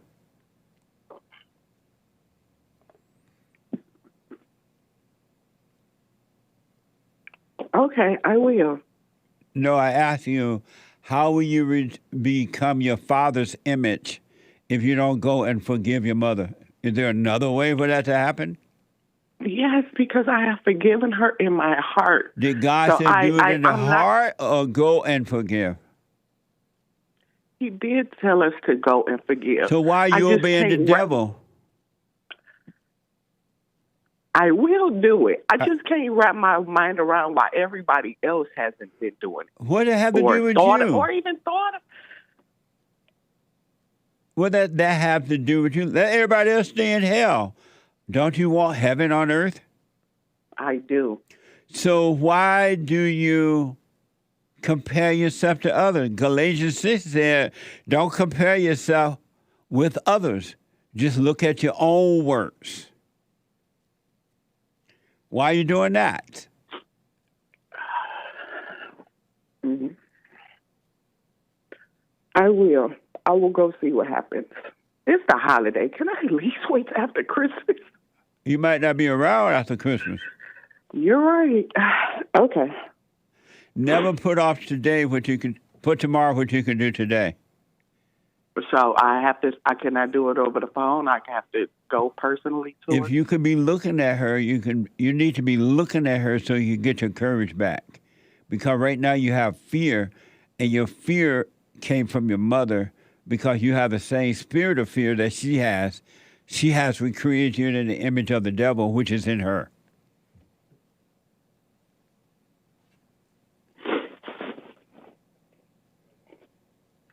Okay. I'm going to go to her. Are you surprised how afraid you are of her?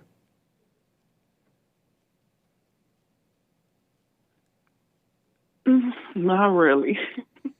Because my mother is so strong, and she means the best for everything. No, she doesn't. She wants the best. Yes, she does. No, she just doesn't know better. Your mother is pure evil, and she doesn't mean the best for anyone. It's all about her. It ain't about nobody but her.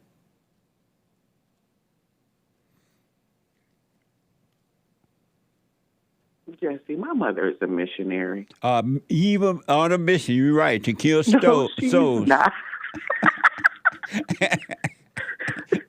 She might have forgave her mother. You don't know.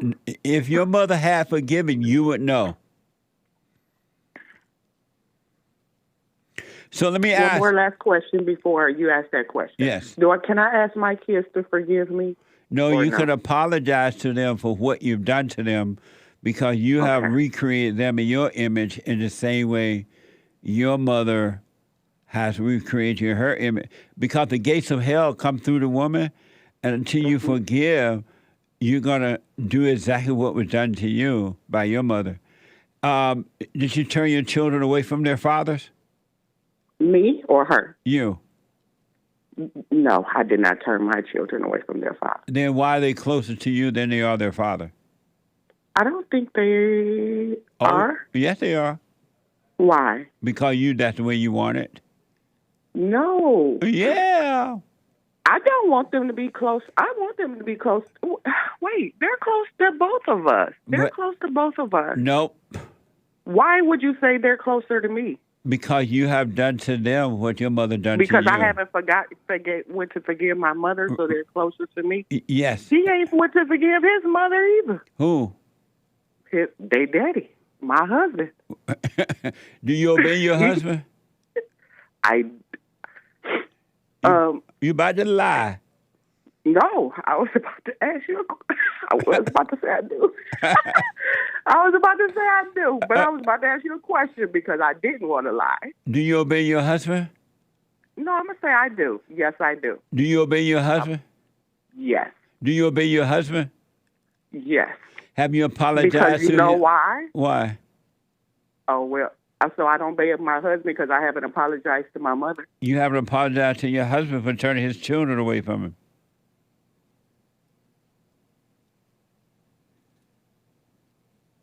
You got some work to do. So when you ask your father, why didn't he protect you from your mother? What did he say?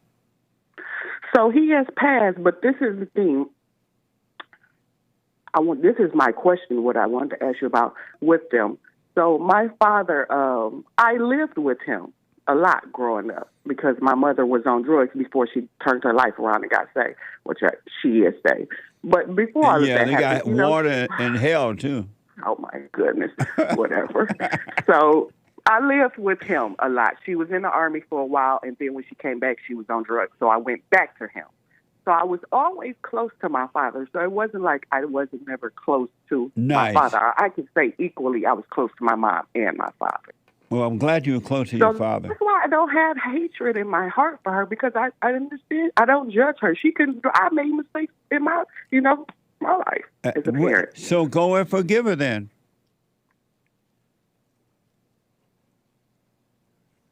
Okay. Are you doing the silent prayer? I am not. Why not? Because I do the talking prayer. Right. You love praying to the devil. Every time you open up your mouth, you praying to the devil? Yes. So Jesus only wants you to talk to him in silence. Be still and know God. But there's a time to pray and with your mouth. When? At church.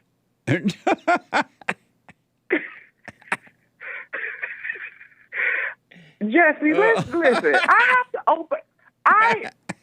My pastor. Now listen to this. My pastor is a very new minister. So he doesn't have a new pastor. Oh. Okay. So I help him a lot in the ministry because I'm one of the quote unquote stronger members in the church. Okay. Oh Lord, so I do, well that chamber being a mess. if you're the strongest one there, oh my God.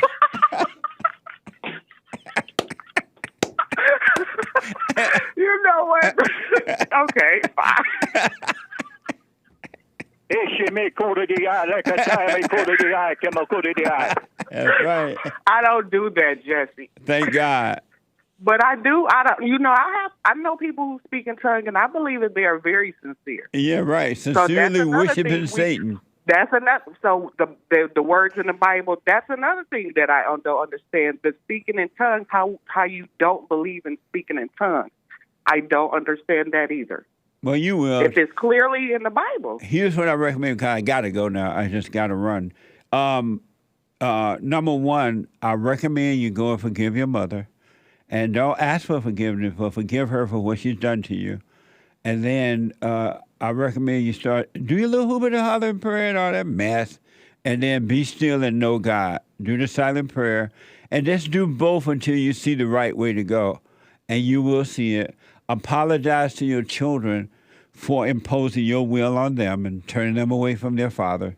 And I'm telling you, your life will become amazing. You're going to discover the kingdom of heaven inside of you. And the real living word is in you. It's not in the Bible. The Bible is a message from God, but the word of God is in your heart, and it is alive, and it is amazing. But you got to live from within. And you sound like you want it because you are not rejecting the truth. And so I highly recommend you start working on yourself. I will. I will continue to do that. I will. Thanks, Jesse. You're welcome. Let me know how it goes. I will. Thank you. You're welcome. Amazing. Merry Christmas. Merry Christmas. Thank you. Amazing.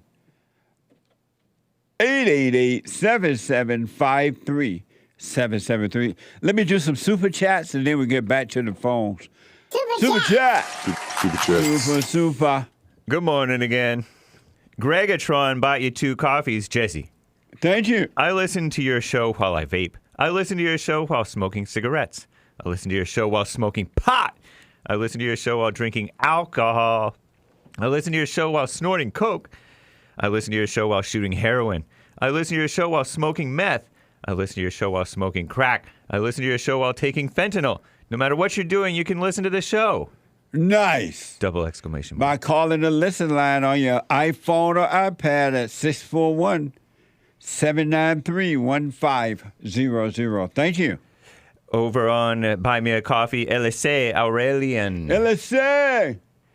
Bought you a coffee. Good morning, Jesse and crew. Keep doing the great work. I loved the last interview on the fallen state. It always amazed me how you speak with blind people with love. I was talking about the Democrat senator. My favorite interaction is with these type of people. LOL. Amazing. It was an amazing interview. Senator, I forgot her name. Karen Kaiser. Yeah, Karen Kaiser. And on the FallenState.tv. Check it out from last Friday.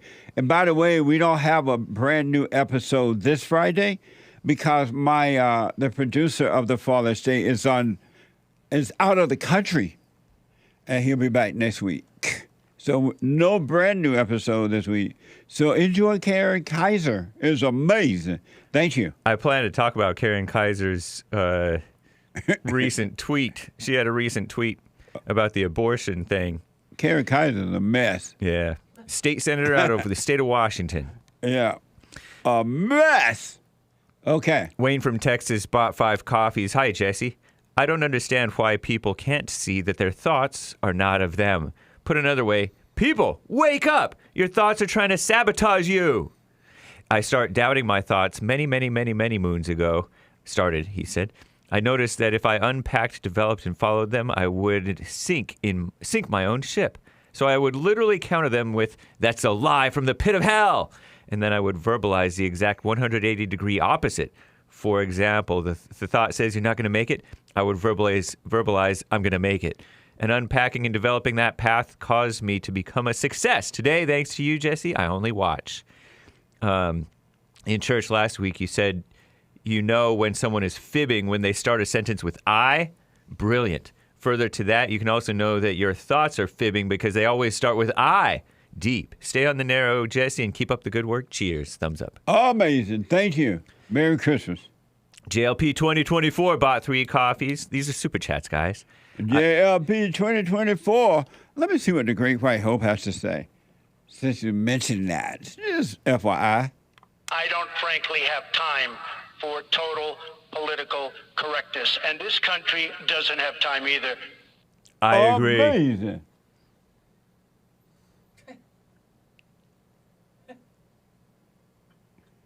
That's a lot of thumbs. A lot of thumbs up. That's 5 right. thumbs up.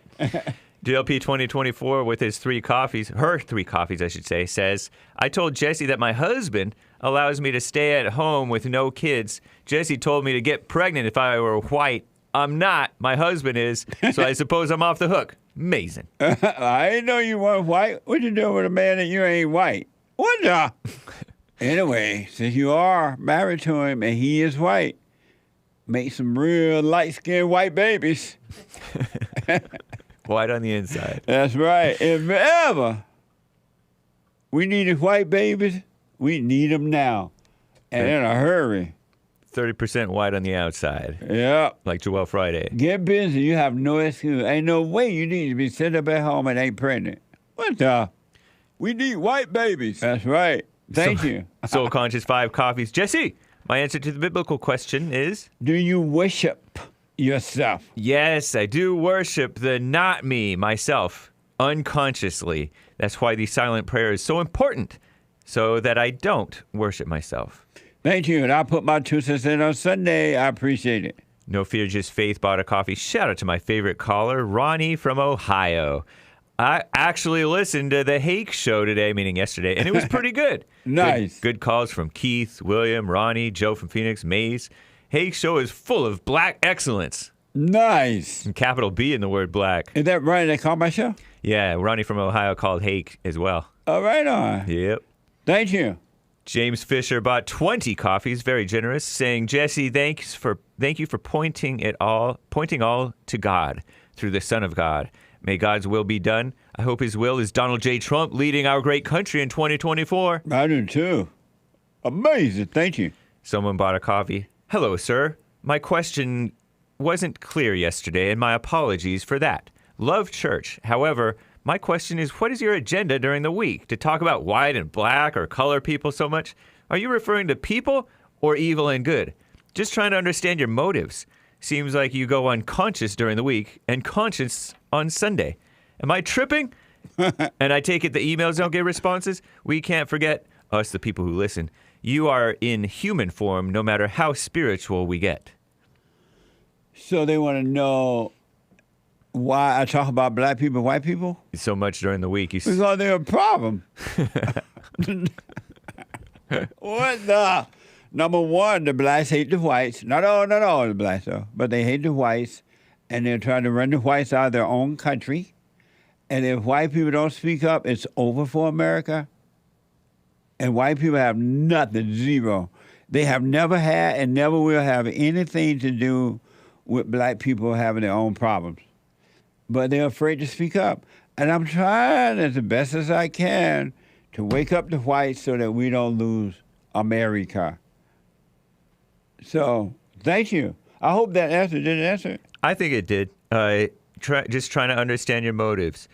I have no motive. It reminds me of some of the black bond people at church over the years. Right.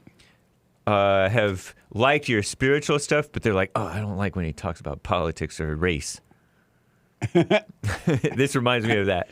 It reminds me of when Joel said he wasn't religious or Christian. I don't like it when you say, because those Christians have messed it up. What the? Those religious hakes have messed it up for people like Joel, who are truly religious. We got to deal with the whole thing, right? And I want blacks and whites and all people to know that there's no ism, no racism, no sexism, no homophobism, no Allahu Abba-ism, no white supremacism, no deadbeat dad-ism, no anti-Semitism, no isms. It's good or evil. Nothing else exists but that. Everything else is an illusion. So that's why I do it, I guess.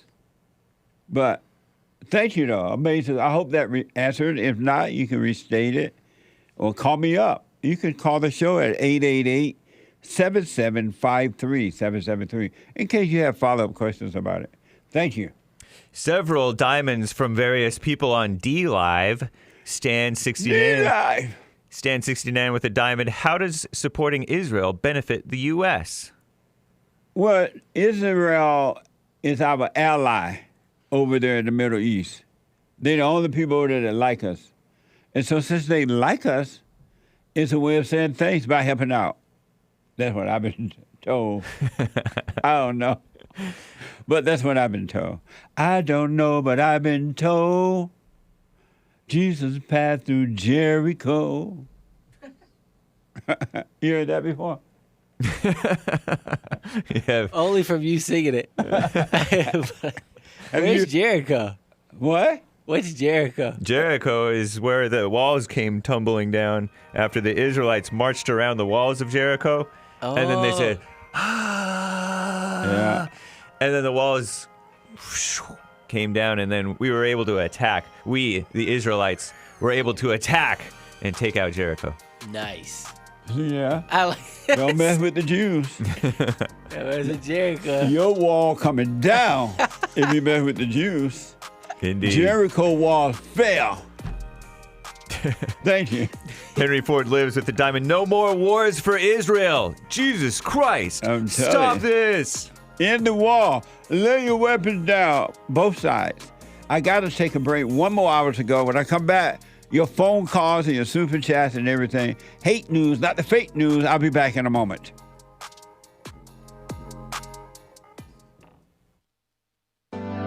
Steve, thank you for calling and thanks for holding. How have you been helped by the show? I'm going to tell you this. I believe you might go down in history as one of the greatest, if not the greatest, black man that ever lived on planet Earth, as far as I'm concerned. I don't know anybody before you that's been that great. You know, freeing the slaves is one thing, but you've been freeing people of their mind, which matters, it should be anyhow, to you more than anything else, because with the mind not being right, there ain't nothing else going to happen right anyway. If you can doubt every thought because you're not your thoughts, if you can doubt every thought, knowing that you're not your thoughts, you don't create them, they're not from God, that they're from the deceiver, the great deceiver, just like that. JLP will be right back to your calls. We appreciate them, and you can call in and get on hold to get on air. and he will get to you. But first, Hake news, not fake news. Diversity initiatives. The University of Wisconsin System Board of Regents has voted to accept a deal with GOP lawmakers to cut back diversity initiatives in exchange for state funding. The agreement allows for more than $800 million to be used for several initiatives, including pay raises and projects, whatever projects means. University system officials said. In return, the university will institute a freeze in the number of DEI, diversity, equity, and inclusion positions. The system will also realign dozens of DEI jobs through restructuring and reimagining the DEI function, according to the Board of Regents meeting book. The vote in Wisconsin comes as DEI programs in universities are being cut across the country. Wisconsin Governor Tony Evers, a Democrat, demon rat, expressed disappointment. Probably not a Christian, I don't think. Disappointment over the board's decision because he's a lame-o. I was going to say sucker. Space is real and straight. CNN reports 15 billion miles separates NASA's, which does not mean lies, Voyager 1 spacecraft from Earth as it explores the outer reaches of the solar system. The 46-year-old probe recently stopped communicating with its mission team and is no longer sending NASA any usable data. The process to gather more information about the issue could take weeks, according to engineers. We're pulling from you, NASA. We got our own engineers over here pulling the JLP show together. JLP Radio Network. Follow on YouTube and Instagram. It can be unhealthy to be a hypochondriac. So says the far-left female-run outlet The Skim. Hypochondriacs live shorter. Don't be scared or stressed. Yesterday, a study found that people diagnosed with hypochondria, it's an actual thing, supposedly, according to them, which is abnormal anxiety about one's health or obsession with the idea of having a serious but undiagnosed medical condition. Such people had an increased risk of death compared with those who did not have that fear of serious illness. Researchers looked at more than 4,000 people living with hypochondriasis, meaning hypochondriacs. They call them people living with hypochondriasis, and compared them with more than 40,000 others in similar age. Hypochondriacs died at an average of 70 years old, 5 years earlier than on average than the rest. Researchers pointed to hypochondriacs' chronic stress and its impact on their body as a possible explanation. Doctors said cognitive behavioral therapy and antidepressants can help. Alleged shenanigans, this is gross. The far-left females at The Skim report a former professor at Harvard Medical School is in hot water. Yesterday, the far-left extremist outlet AP, Associated Press, reported a former patient of Dr. Merle Berger, filed a lawsuit accusing him of secretly impregnating her. Sarah Depoyan, maybe she's Armenian, not sure, said she and her husband met Dr. Berger in 1979 to discuss artificial insemination. Dr. Berger allegedly assured her the sperm, would come from an anonymous donor and helped Depoyan become pregnant. More than 40 years later, though, Depoyan's daughter said she received results from Ancestry.com and 23andMe that identified Berger's granddaughter and second cousin as her relatives. Now, Depoyan is seeking damages. A lawyer for Berger said the allegations have no legal or factual merit. Interesting. Kind of. There's a Tesla recall, 2 million of its vehicles, but I think it's just a software update. But CNN is all over it because they hate Elon Musk. I'm James Hake. Now back to JLP, Hour 3.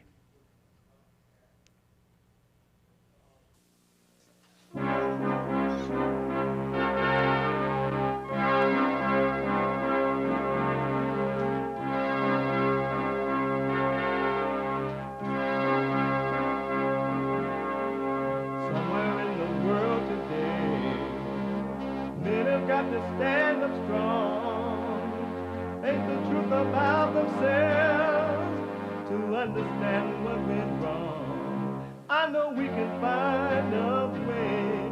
I know know we can find a way. I know we can find a way to stand up, stand up, stand up.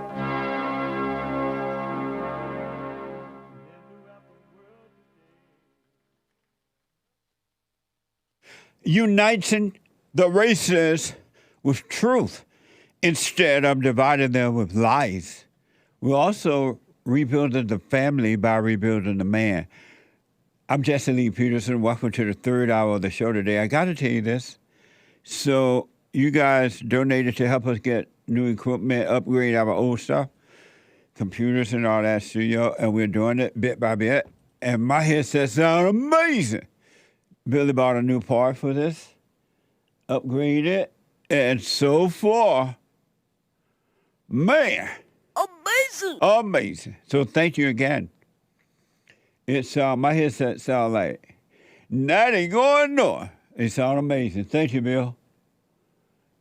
They helped us get the part, so I gotta let them know. Thank you. Anyway. You can get involved by calling. I was telling them how amazing my headset. You bought this new thing because they gave us the money to buy it, and you bought it, and that has helped. So we're replacing everything bit by bit, and the headset sounds amazing. Okay. Made you want to fly to Indiana, go out to the graveyard where my mama buried, dig over the grave, slap her, and come back to L.A. Anyway, 888-7753-773. My biblical question for today, this week. Do you worship yourself? Do you worship yourself? Amazing question. We have every way that you can watch and support the show listed on JesseLeePeterson.com. And don't forget, no matter where you are or what you're doing, or doing nothing, you can be listening to the show on your iPhone or iPad if you're not able to sit and watch it by calling the listen line at 641-793-1500. Billy trying to get your attention. 641-793-1500. And follow us on Jesse Lee Peterson on Instagram and JLP Talk on X. Like, ring the bell, follow, subscribe. And you can, to donate and have your comments read out loud, you can go to buymeacoffee.com/JLP or rebuildingtheman.com or Bond JLP on Cash App. Bond JLP on Cash App. It's Thursday. It's the last hour of the show on Thursday. Every Thursday is Bible Bumper Thursday. Oh, God! Oh, God! Are you ready? Are you ready? I don't feel your faith. Are you ready? Are you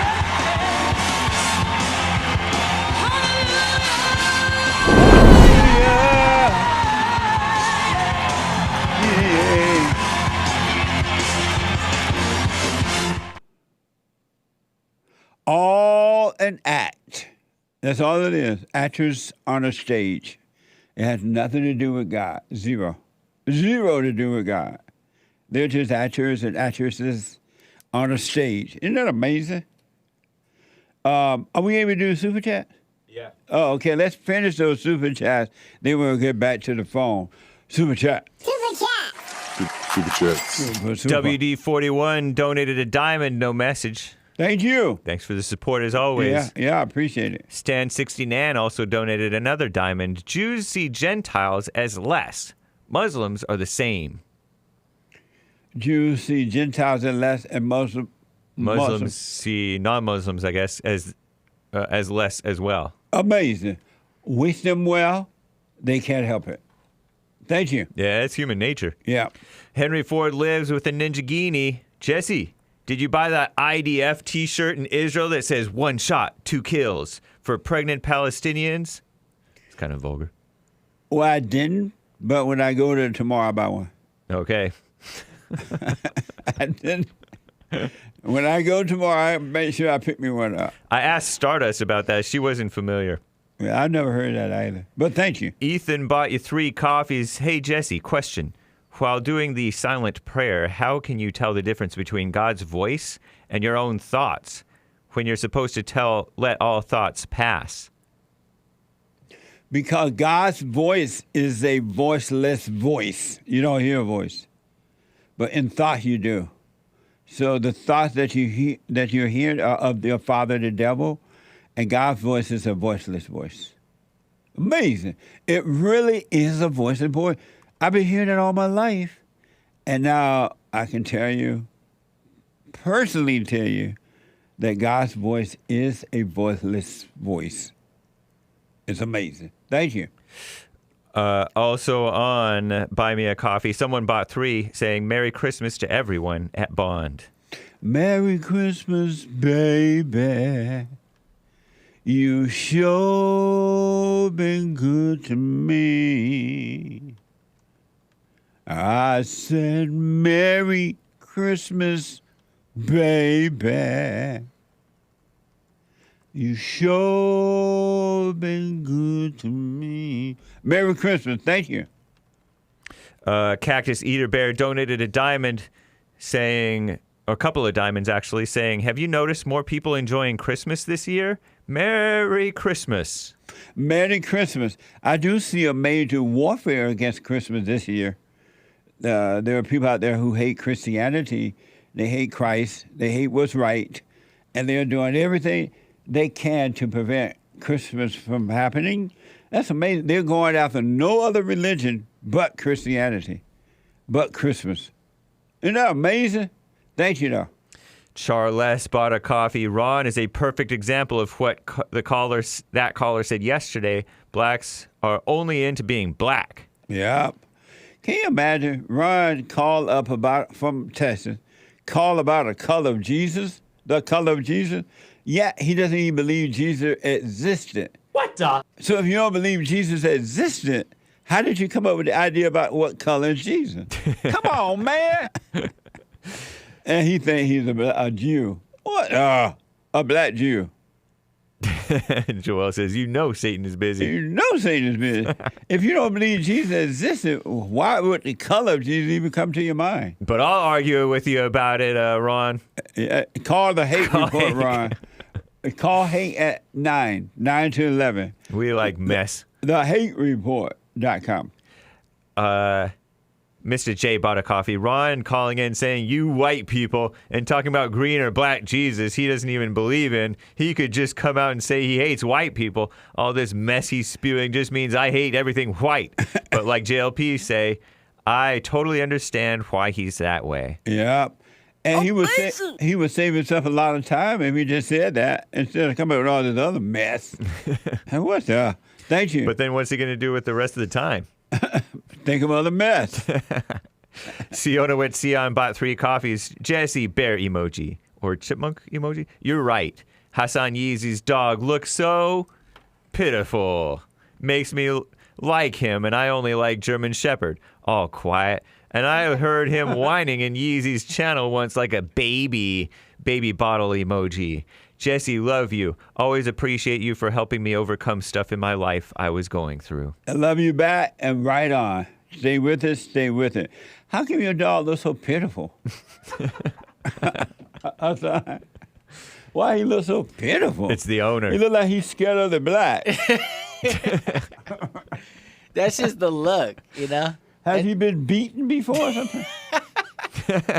Was he a rescue dog? No. That's just the look, you know? They had him chained to a tree? They just have that, like, that's their outer facial look, but it's not the truth. Like you told Harpo to beat me? Yeah. Inside he's smiling. Of course. I can tell. It sure ain't showing on the outside. They just have that kind of face. You know, bulldogs, they have that, like... That don't sound like... Bulldog don't go with that face. No, those are like Trump. It's a French bulldog. Because a bulldog's supposed to be tough, right? But French bulldogs are not tough. That's for sure. Yeah, like American bulldog, like Trump style. You know, they have like a... Trump is tough. Yeah. But this ain't tough. Anyway. Shout out to the French. Mr. Pink bought a coffee to answer the biblical question. Do you worship yourself? No, it is foolish to be attached to the flesh or things of this physical existence. As you say, Jesse, we are spirits made in the image of God. We are not these physical bodies, and there is no such thing as the self. 1 Corinthians 10:13, there hath no temptation taken you, but such as is common to man. But God is faithful, who will not suffer you to be tempted above that ye are able, but will with the temptation also make a way to escape, that ye may be able to bear it. Amazing. Thank you. Charles bought another coffee. Jesse, have you ever watched The Sopranos? The main part of the series is the main character, Tony Soprano, who died recently. You did. Hating his mother. The other characters have mother issues throughout the show as well. That's the Italians for you. Do you know I never watched that movie? Me neither. TV show. Series. Right, TV show, yeah. I never watched it. Me neither. But it's supposed to be really classic and really good. But he dead. Well, the actor is dead, but the character lives on. Amazing. Thank you. Renesio bought a coffee. Biblical question. Do you worship yourself? Answer is yes. I do worship myself, especially the dome. It just feels good. Amazing. Thank you. I'll put my 2 cents in on Sunday. RT Army guy bought 5 coffees. Doing silent prayer, I know God. But Jesus Christ, I only know through the Bible. How do you know Jesus Christ like you know God, Jesse? If you know the Son, you know the Father. If you know the Father, you know the Son. Read what he said, right? Yeah. Nice. Fernando loves Trump. Bought you 5 coffees.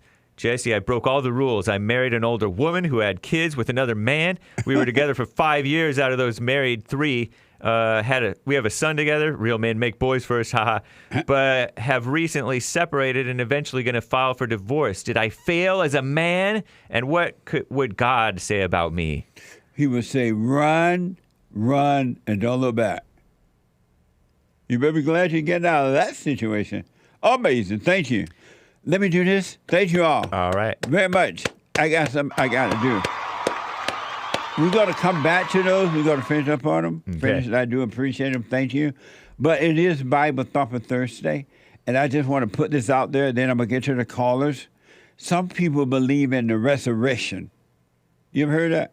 Yeah. What's the resurrection? When the dead rise again forever. Like Right. Jesus rose again, never to die again. Right. Unlike Lazarus, he was not resurrected. He was just brought back to life. Do you believe in the resurrection? Yeah.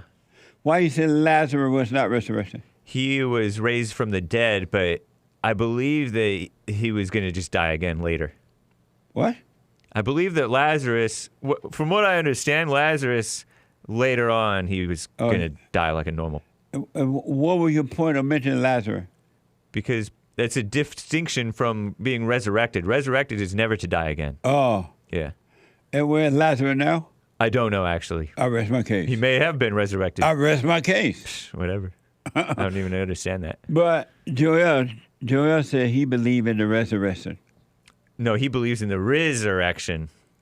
That's the wrong way. He black. He I can't know, say that it. sounds bad. He doesn't know how to spell it.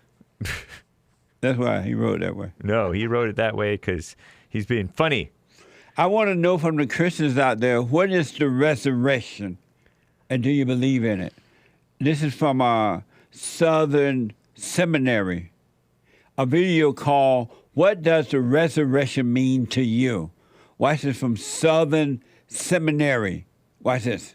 Catholic, and so the resurrection of Jesus meant that I'm saved and cured of my sins, and it's also, a great example of how I want to live my life, also to try to help others, knowing that we're all connected in one way or another. And it means that I have everlasting life. Jesus paid the ultimate price for me, and then I get the reward from all that. It pretty much means his spirit still living, not dead. It gives people hope, in a world that has a lot of challenges around hope. It just gives a sign of hope. It means that if I follow, the teachings of Jesus Christ, then my salvation is assured, and it is something that cannot be purchased. He paid that debt. The reality is that the resurrection is the reason why we have hope in eternal life and being able to look forward to that time. And the reality is that a lot of times, when you get into a negative spot, that hope is what people cling to, and it's really, really important. If Jesus didn't rise from the dead, then my life as it is right now has no purpose. His resurrection from the dead, it changes everything. Why are you laughing? And it gives my life meaning and hope. I'm laughing because they started soaking there with the music. Yeah. I learned that word from the American Anchor Baby. And he also talked in this soft, emotional voice. So you believe in the resurrection? I believe in it the way that those people believe in it. Do you really? Yeah. Joel, come here. It's interesting hearing those people talk. I know. Amazing stuff. Kind of. No, Joel, don't say that in public. Oh, Christian. You already? Oh, no, no. Do you believe in the resurrection? I missed that video. I missed it, so I didn't see what it is. But what is the? Can somebody just briefly tell me what the resurrection is? So you don't believe it? You don't even know what it is. Can I mention what Jesus said about it? Aren't you like a private Christian? New Testament. I think the resurrection is the New Testament. Yeah. Actually, even Pharisees believed in the resurrection. So resurrection is like Jesus coming back again. No, it's not. Well, yes, that was a resurrection, but through him, everybody gets resurrected. Oh, all the Christians, all the real Jesus, all the real Jesus Christians. So not like the Lazarus resurrection thing, raised from the dead. Right. Oh, do I believe in that? Yeah, I believe in that. That you can raise somebody from the dead. What? Come this way. Is that what that means? You can raise somebody from the dead? You think that's what the resurrection means? I don't know. I don't know. I don't know. He's like, Lazarus, oh yeah, I believe in the resurrection. I believe that you can raise people from the dead. Some crew you got, Jesse, says Crane. What a mess. What an expert. I know. These people reminded me of the experts. These are my experts. You're right. They sure did. Yeah. They're like, and then spouting off something that they heard. Do you believe in the resurrection, Sean? Oh, yes, sir. And what is the resurrection? Yeah, thank you. That Jesus died for our sins and then resurrected and came back to show us that we can also do that in Him and have everlasting life. Yeah, he's being cute again. How? Off screen. It's like a sandy thing. How do you do that? You say we can do that. How do we do that? We do it by the things that you mentioned, that we die of. You're still not on screen. He's really being cute. He's trying not to be on. No. We die of self. He's trying to be like Tupac. He want to be heard, not seen. The Wizard of Oz. We die from self. We die of the ego. We die of the like you say, the thoughts and all these things, and follow the example of Christ. And he paid the debt, died, resurrected, Easter, and we have salvation through that. Easter is the Resurrection Sunday. Oh. Happy Resurrection Sunday. So the resurrection is basically the resurrection is Jesus resurrecting from the dead after he died and he rose again. That's what the resurrection means? Well, and really him going down to hell those 3 days and taking the keys back from Satan. Are you resurrected right now? What's that? Well, that's good. Yeah. What's good? Yeah. Nice. I am. You resurrected? Yeah. What? How you resurrected? Well, I mean, I think there will be another like ending of it all, like another part of it, like when we really get into all what? Like meaning that not necessarily the rapture, like getting beamed up or zoomed up, but there will be some sort of beaming. And you believe that too? Beaming or demon? Beaming. Beaming. Being like you're going to be going up in the sky? Well, anyway, yeah, I'm resurrected. So you're going to be going up in the sky? Yeah. Are you going to take Sandy with you? Like Dorothy. All dogs go to heaven. And you're gonna have a dog heaven. That I'm might not be. sure. I don't know where I stand on animals getting into heaven, but yeah. Amazing. I think that's. And are you a Christian? I'm a Christian. So do you believe in the end times, last days? The last days. What is that? What is the last? What does that mean? Let me know then. But like, what is the last days? Like when people, like in the Bible, they say The that, end time. You know, you hear the Christians talk about the end time all the time. No, I don't believe in the end time. You James? I believe that what the Bible says about it is true, but I just don't necessarily understand or assume that I know what the Bible is saying, because a lot of people, yes. I realized I was talking too long. You believe in the end time, Hassan? Yes, sir. And what's the end time? Well, like James said, I mean, I think we've been in the end time since the beginning of time. So what is the end time? Just the time that just really kind of life itself, you know. What? Like, really, since we've been in the end time since, like, the beginning, since The Adam end time and Eve. of what? Of just.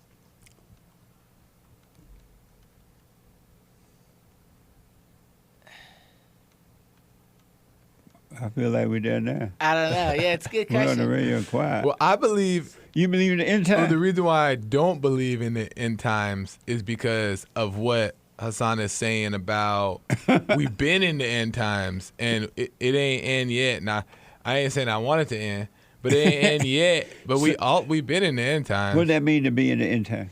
Like, because I think in like Revelations or something, it says that like the end times are the signs of natural disasters or like sickness, and like people would think COVID was like part of that. People would turn on each other. Like the Revelation talks about all the examples that we see all the time. So you believe we're in the end time? I think it's always been the end times. But you don't want it to end, you say? I'm saying like I don't know what they like. I don't quite understand. Did you say you didn't want it to end? I just don't believe in it. Like, did you say like you I didn't said. want it to end? You No, didn't no, want I the didn't end He said time? it hasn't ended. It I don't hasn't know if he. Do you want the end time to end? No, I don't want it or not want it, but it's been ending. Ever since I remember, everybody Ever been since I've telling me been born, about it. It's 70 years that we're ending. I think the end times are all the times after Jesus, So you believe in the end time? the year Yeah, of I our Lord. agree. I What do you agree mean with all that. the time after Jesus? James is right. After Jesus and to this day Yeah. is What all that James is right. the What? last days. And where's the last one? Well, I don't know, but Prep Ham Paul on Rumble says the end times are happening, but it's going to get worse towards the end of the end times. When that? But that's what I'm saying. Yeah. Well, that's why I think. No man will know the day or the hour, the Bible When- says. Yeah, that's what I'm saying. When? But I like that perspective on it, because I think the end time. I think Jesus came to bring the end times, meaning Jesus came so that we can end it right now, like you talk about, like by accepting Christ, by returning to the Father. It is ended. Christ actually brought the ability of the end times. So the end time had already happened? Well, I interpret that now as that, like, you don't know the hour, you don't know the time when you'll put an end to it. You can put an end to it as soon as you return to the Father and all this stuff. So I think Jesus lost. actually provided the end times. I'm confused. No, it's actually deep, because who is that? Prince Ham Paul? Whoever wrote Prep that Ham comment? Paul. I don't know if that's what he meant, but Here's what, speaking Christ, of the end he says time. Christ, if you don't mind. Yeah. Christ will bring an end. Christ will return to end the end times. Judgment, resurrection, and all that. Now I'm even more confused. oh yeah, that's, See, that's- the physical return of him coming. Yeah, the second coming. You believe that? A quick yes or no because of time. Yes and no. It's tough to say. Anyway. No, you can't do both. Well, It's too long. Yes or no? I do think that there will be maybe some sort of like, I want to believe because it sounds fun that there'll be some sort of big showdown. So you think Christ going to come and there'll be a big showdown? Yeah, I want it to be. What? Yeah, I would like for it to be. And you too? What was the question? That Christ is coming and going to be a big showdown. No, I don't. That Christ will return to end the end times, judgment, resurrection, and all that. You mean that Christ will return to end that? And then there'll be a new beginning. To end the end time? No, I don't think that. Can I tell you why I'm confused about it? Real fast. Okay. Because the reason why it's hard for me to believe it is because there was a time. There's always been a time throughout like the world that things were one way and then it changed. Like for example, and the only reason why I know about this, I ain't no history person at all. But I had to do this for like a project. But the Renaissance era was a time where it was like everything was a mess. And then the Renaissance era came in and then everything was renewed again. So it's like, was that the end time or is now the end time? It just seems like things are just rotate. Jay, you believe Christ going to return and do the end time thing? If I'm supposed to, yeah. Do you believe that? Yeah. You believe it? Mm-hmm. What do you mean by if I'm supposed to? Whatever the Bible says that I'm supposed to believe, that's what I'm going to believe. Nice. Thank you. Bible Thumper. I'm standing with James. Here's what the LWF.org has to say about the end time. The Bible is clear about the signs pointing to the last days, also known as the end times. Watch this from Capfield.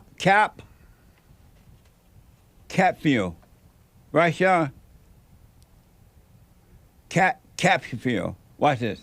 10 signs that we need to pay attention to that point to the end times. Jesus wanted us to be aware of what's happening in culture and to be able to read the times, to discern the season so that we can be prepared for his return in the unfolding of the book of Revelation, which is a prophetic book that we're seeing kind of unfold in real time. Increase in wars and conflicts. We're going to see an increase in natural disasters. We're going to see an increase in the persecution of Christians. Number 4, there's going to be an increase in false prophets and false messiahs. Number 5, there's going to be an increase in lawlessness and wickedness. Number 6, there will be an increase in knowledge. Number 7, Jesus said that there would be an increase in immorality and sexual perversion. Number 8, the spread of the gospel to all the nations will increase. Number 9, Jesus said that there'd be an increase in deception and false signs and wonders. Number 10, there will be an increase in the frequency and intensity of these signs.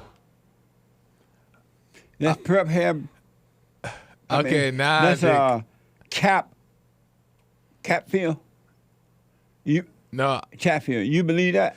No, all that I think he said was just hogwash. Whoa. But the reason why that's in the Bible, though. But it's in the Bible. But the way he explained so you it say was hogwash like, is in the Bible. No, like the way he explained it is all hogwash. Whoa. Because I think that it's shots fired. Because people talk about it like that, and I get it. I did too. But Capfield Joel Friday Black TV just call you hogwash. The way he explained it is hogwash. But the spiritual, I think there's a spiritual ending to things. I think that everything he explained is in a spiritual way. So the end times will come spiritually and things will be renewed, but not this physical death where the world is going to end and then we all get beamed up in the spaceship. I don't believe that part. You believe what Capfield just said?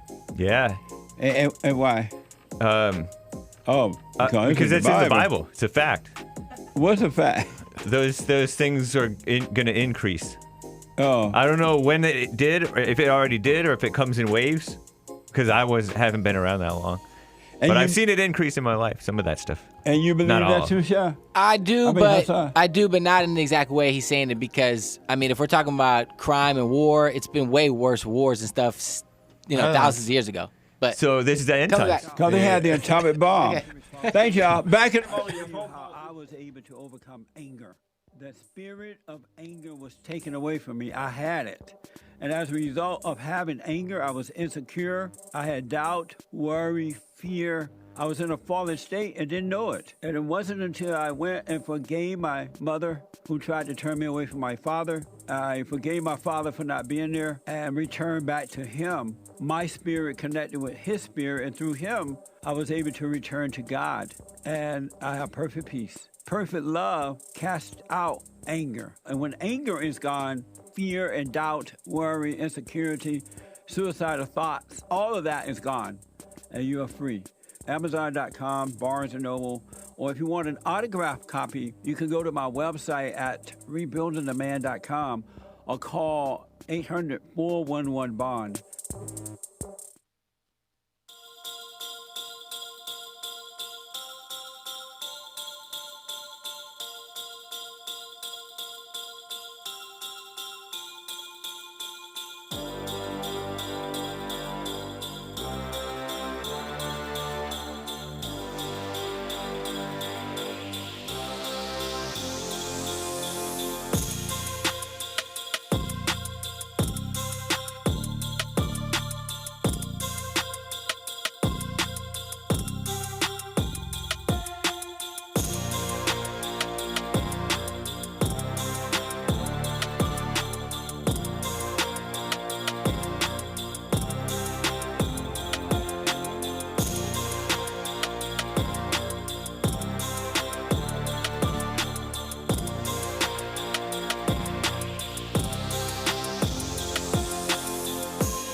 Okay, announcements.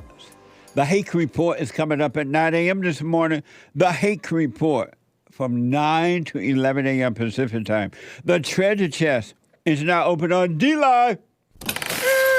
The Treasure Chest is open. And at 12 noon, the American Anchor Baby. The American Anchor Baby at 12 noon. And for personalized shout Pacific time, by the way, flying high on natural energy given to him by God. And for personal shout-outs, birthdays, Merry Christmas, encouragement, weddings, congratulations, whatever it may be, go to Cameo, CAMEO.com/Jesse Lee Peterson. Happy New Year, whatever.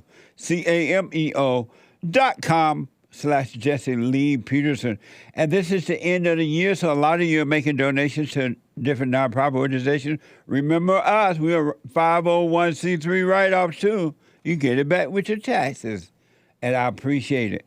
Go to rebuildingtheman.com, rebuildingtheman.com/donate, or call 800-411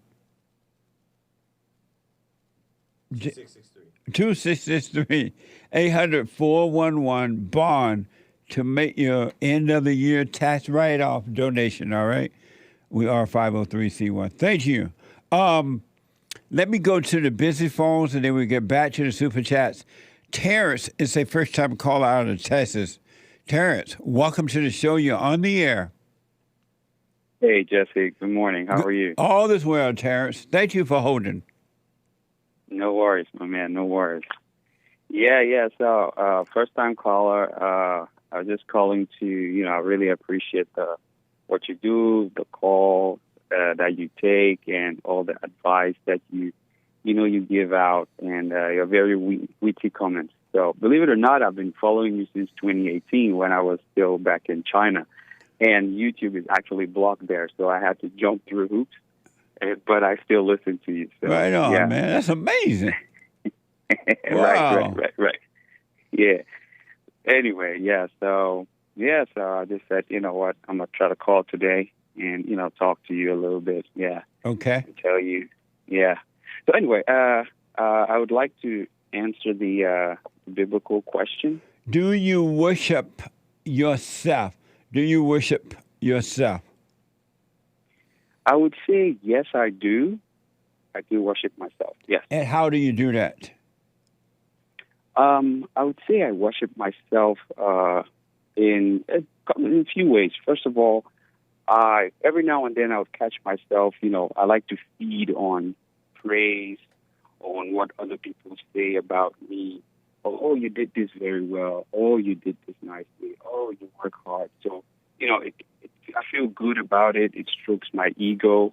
And in many ways, I see it as worshiping myself, because I would look in the mirror and say, hey, look at me. This is what I did.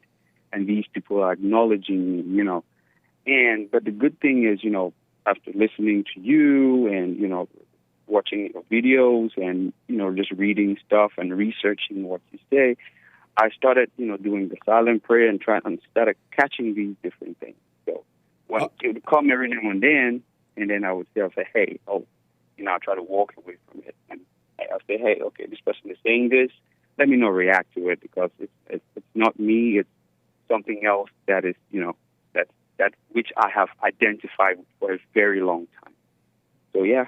Amazing. I think that's how yeah. Well, I appreciate that. I'll put my little 2 cents in on Sunday. I definitely appreciate you responding to it.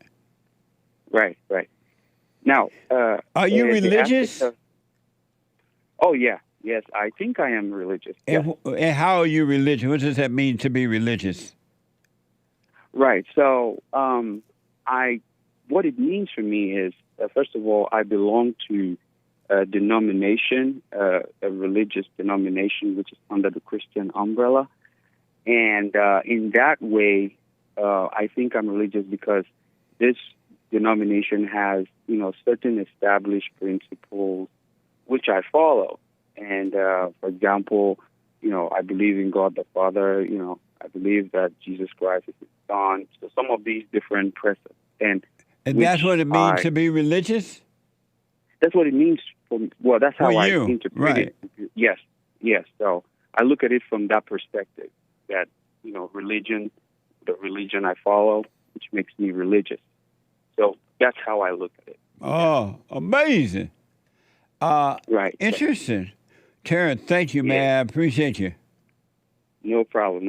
Yeah, I just wanted to add a little 2 cents on the conversation you guys were having about the end times and resurrection, if you don't mind.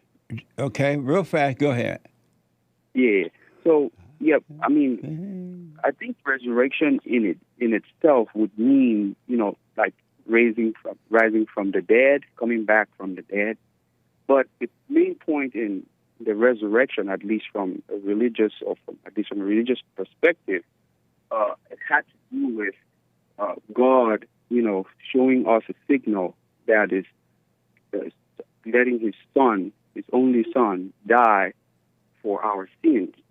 And now raising his son from the dead in order to absolve us so that we don't have to go through the same thing. Do you believe Jesus coming back and take you back with him? No, that will not happen physically, because... So you don't believe in the end time? I think the end times, it's personal. It's spiritual. Let me explain why I say so. Real fast, because I got to run. I'm looking at the time. Sure.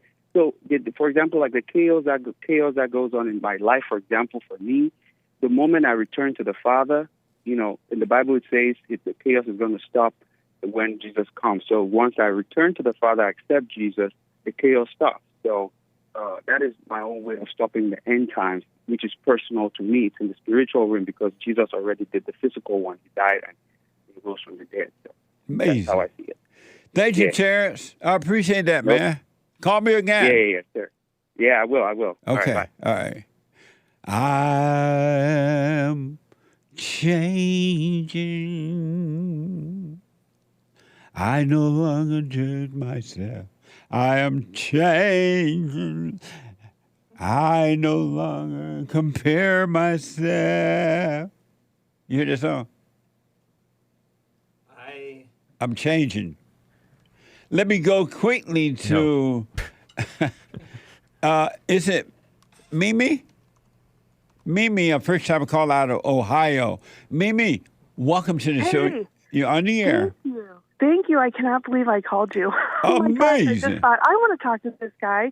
Hey, I just want to tell you real quick, I don't want to take your time, but I love what you do, and I just want to say when I was in high school, when I was a kid, we had some really hard times, and we were desperately poor, lived in poverty. And Are you white?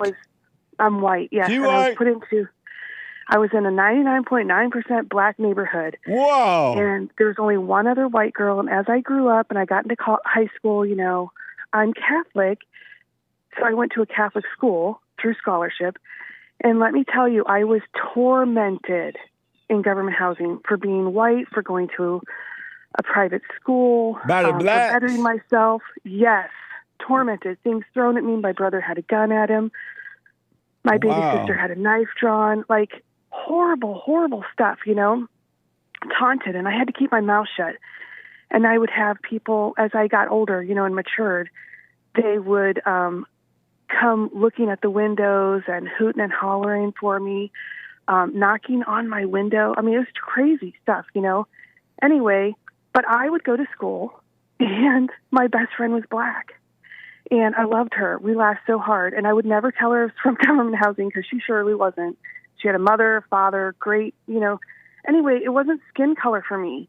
You know, like, I knew that these were people in the ghetto that they were stupid, you know. It had nothing to do with color. Stupid blacks. And I went to, yes, and then I went to school, and my best friend was black.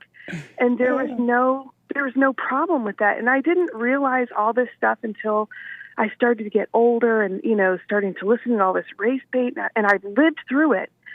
And if you think that racism isn't for whites also, then go live in government housing because, you know, there's some ignorant people. But I will say there are a lot of good people.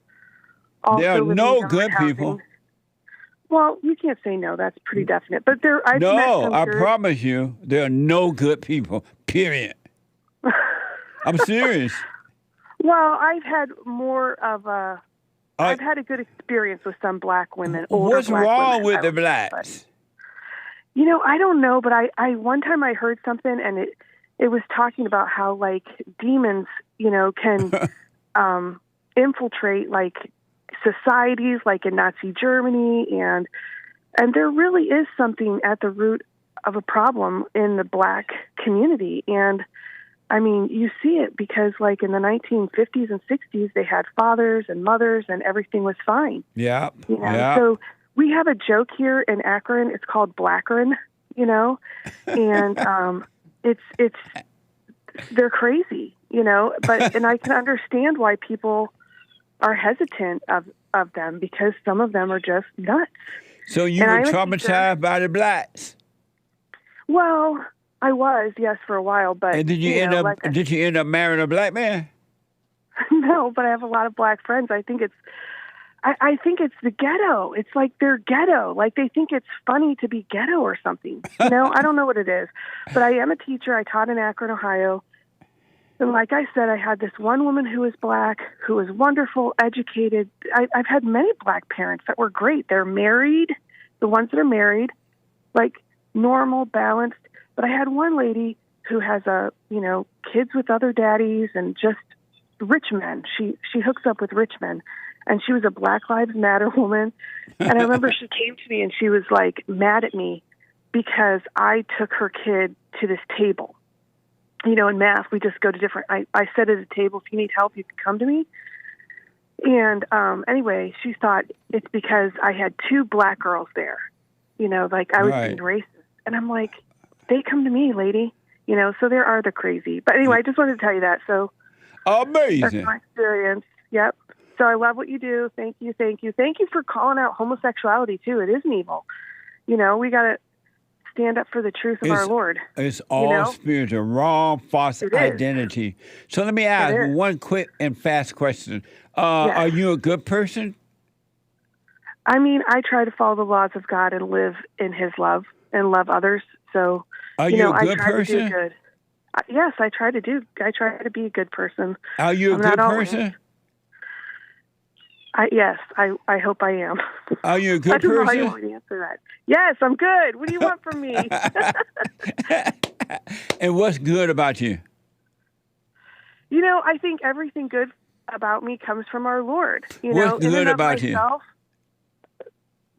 I have the clarity of vision, I think, because I walk with him to see this nonsense. And what's good about you? And that I can say it to people.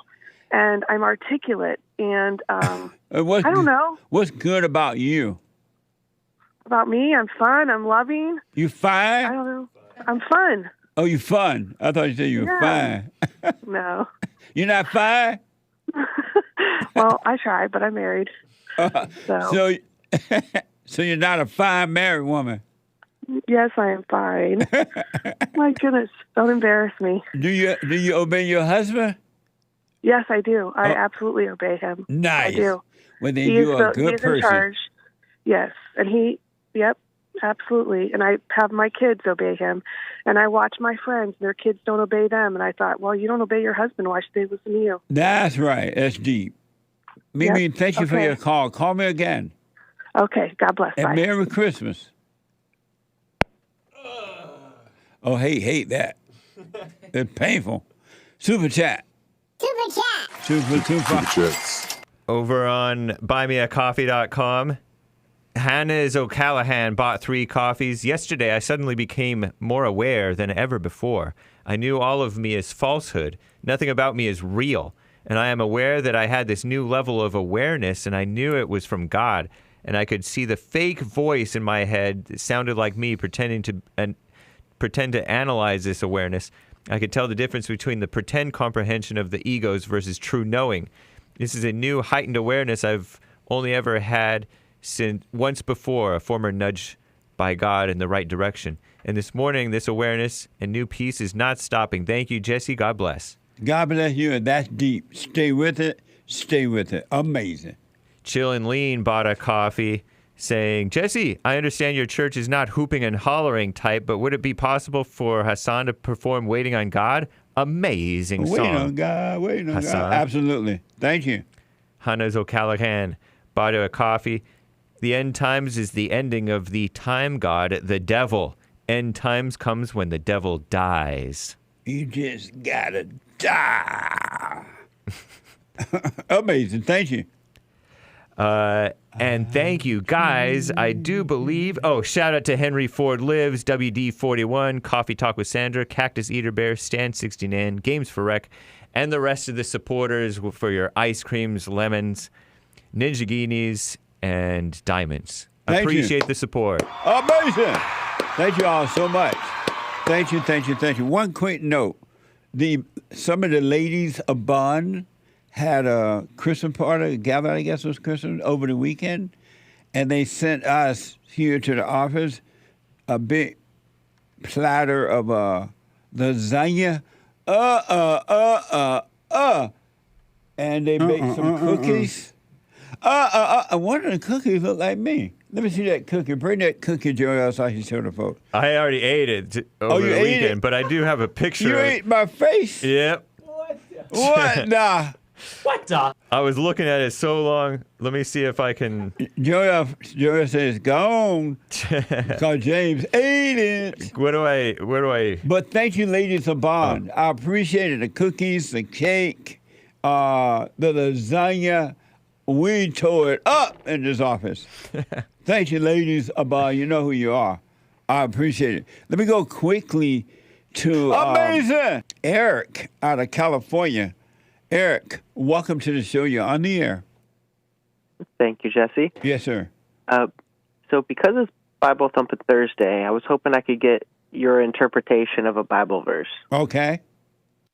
It is Psalms 56, 8 and 9, and it was after David was captured by the Philistines. He said, you keep track of all my sorrows. You have collected all of my tears in your bottle. You have recorded each one in your book. Then my enemies will turn back when I call for help. By this, I will know that God is for me. And I was hoping you could help me understand exactly what maybe he was trying to say. That God was for him. And I guess I was mostly wondering about the beginning where he says, you keep track of all my sorrows. You collected all my tears in your bottle, and you've recorded each one in your book. Do you have any thoughts on that? That God kept all the notes on him, and in spite of what was going on, he was still for him. Okay. Well, thank you very much. Amazing. Eric. You have a good day. Eric. Yeah. Eric, are you religious? I would say yes. And what does it mean to be religious? I think it means to adhere to a set of values that is connected to a religion. And what are those values? As far as Christianity goes, I think it is an adherence to the truth, to be against enslavement of people. Why are you against that? Well, like the whole story of Moses is, becoming free from the Egyptians and finding the freedom in the desert. But don't be against slavery, though. Slavery is fun. If you agree to it, then, you can be a slave until you the can Jubilee. be a good slave master and a good slave. And also, I think that, as far as the New Testament goes, this forgiveness is probably the biggest value. Are you a Christian? Yes. And have you forgiven? I'm working on it. Have you forgiven? No. And why you just said you're a good old religious Christian with all those values. I know it's going to sound bad, but I've come to Christianity through intellectualism. That's all bad. I've come to realize that that's not the right way to do it. Why have you gone and forgiven your mama? I actually have gone to her and told her I've forgiven her, but I'm not sure if deep down in my heart that's completely true. Why? I still find myself holding resentment at times when I'm alone. That's not you. Don't call that you. That's the spirit of evil. Stop identifying with it. It's not you at all. If you have forgiven, that's not you. It's just a spirit, that spirit in you. And if you stop calling it you, I haven't forgiven, or I'm angry, or I'm this. Stop identifying it. That's what the death is all about, overcoming identities. You're not the anger that's in you. I do agree with that. The silent prayers helped me recognize that. Yes. How old are you? I'm just turned 30. Yeah, stay with the prayer and stop identifying with all the false identities. So next time you see it in there, but know that it's not you. Don't call it you. Okay. All right? Yeah, I will definitely continue to work on that. All right, buddy. Call me again. Thank you very much. All right, I will. Okay. Amazing. John is out of Texas. John, welcome to the show. You're on the air. Hey, good morning, Jesse. Thanks for taking my call. Yes, sir. Hey, I'm not a Bible thumper, but I'm a Jesse thumper. You know what that means? What does that mean? I'm scared of the blacks. What's wrong with the blacks? What's wrong with the blacks? It's the gangster rap. Why do you think it's the gangster rap? You have your because of the anger. Do you have your radio or something on in the background? What's that? Do you have your radio or something on? I hear noise in the background. I'm at McDonald's. Oh, I'm that's at the okay. McDonald's, but I'll call you next Thursday. Okay, make sure you do it. I'll take your call as soon as you call in. Thanks, Jesse. Have a nice day. You too, buddy. He waited a long time. Let me go to Stephen out of Los Angeles. Stephen, welcome to the show. Jesse, real quick about the end times. Jesus said that no man knows the time or the hour, so in my opinion, there's no use in worrying about it. You believe that it's going to happen? I don't know what it's going to look like. Maybe it will happen, maybe it will not, but... But do you believe it will or you believe it won't? Even though you don't know what it look like and all that, do you believe the end time will happen? I believe it will happen, yeah. Why? Jesus said that there will be an end time, but just nobody knows when. Are you religious? Yes. Amazing. Stephen, if you can, are you able to call me back tomorrow? I want to ask you some things about that.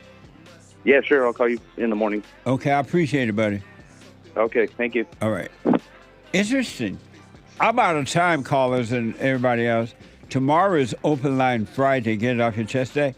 And I want to finish up on that and whatever else is on your mind. The Hake Report is coming up now. The Hake Report.com.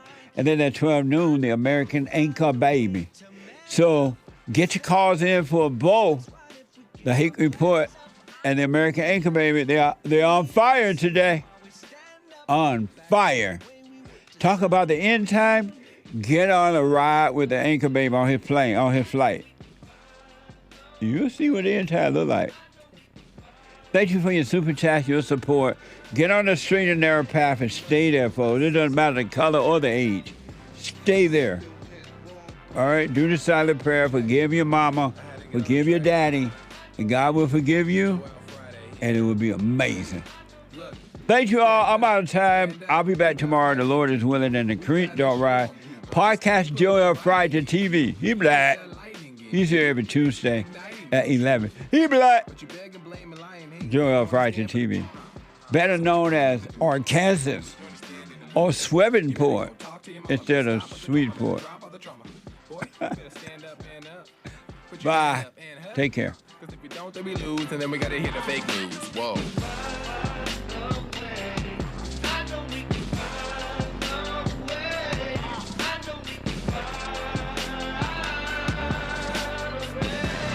Must know that so you get something went wrong, but face the truth about yourself and just seek first God's kingdom, cause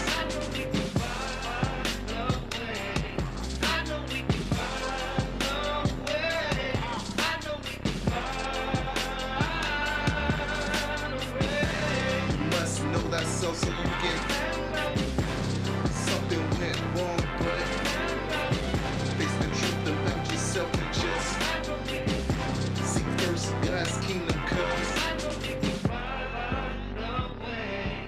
I know we can find a way.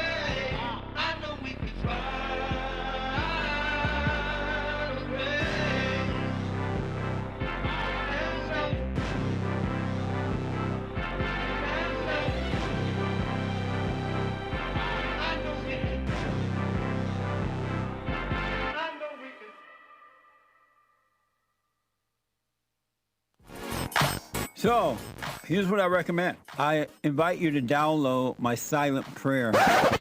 I know some people have called in and they wonder if the silent prayer is working. And I just want to take a second and to tell them that it works. You just have to stick with it. Yeah. That's the first thing I started doing before I even forgave my parents. And I was so depressed and suicidal at some times that I just would have to stop in the middle of my job or whatever I was doing and go into the silent prayer. And it really does help. Like, I don't have those anymore. Amazing. You haven't seen anything yet. Doubt every thought. Bring every thought into captivity. Just let them all pass. Don't judge them. You haven't seen anything. It gets better and better and better and easier, easier, easier. So my gift to you, no charge, at rebuildingtheman.com/church.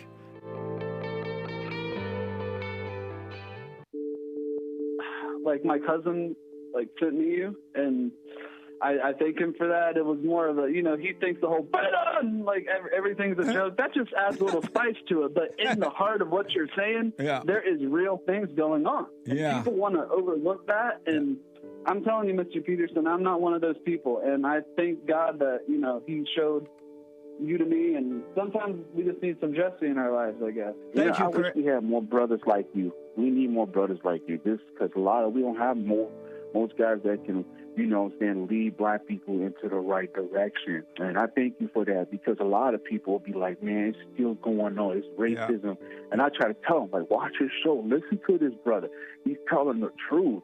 Take no thought about tomorrow. Yesterday doesn't exist. And you're going to see, man, God is with us and all is well.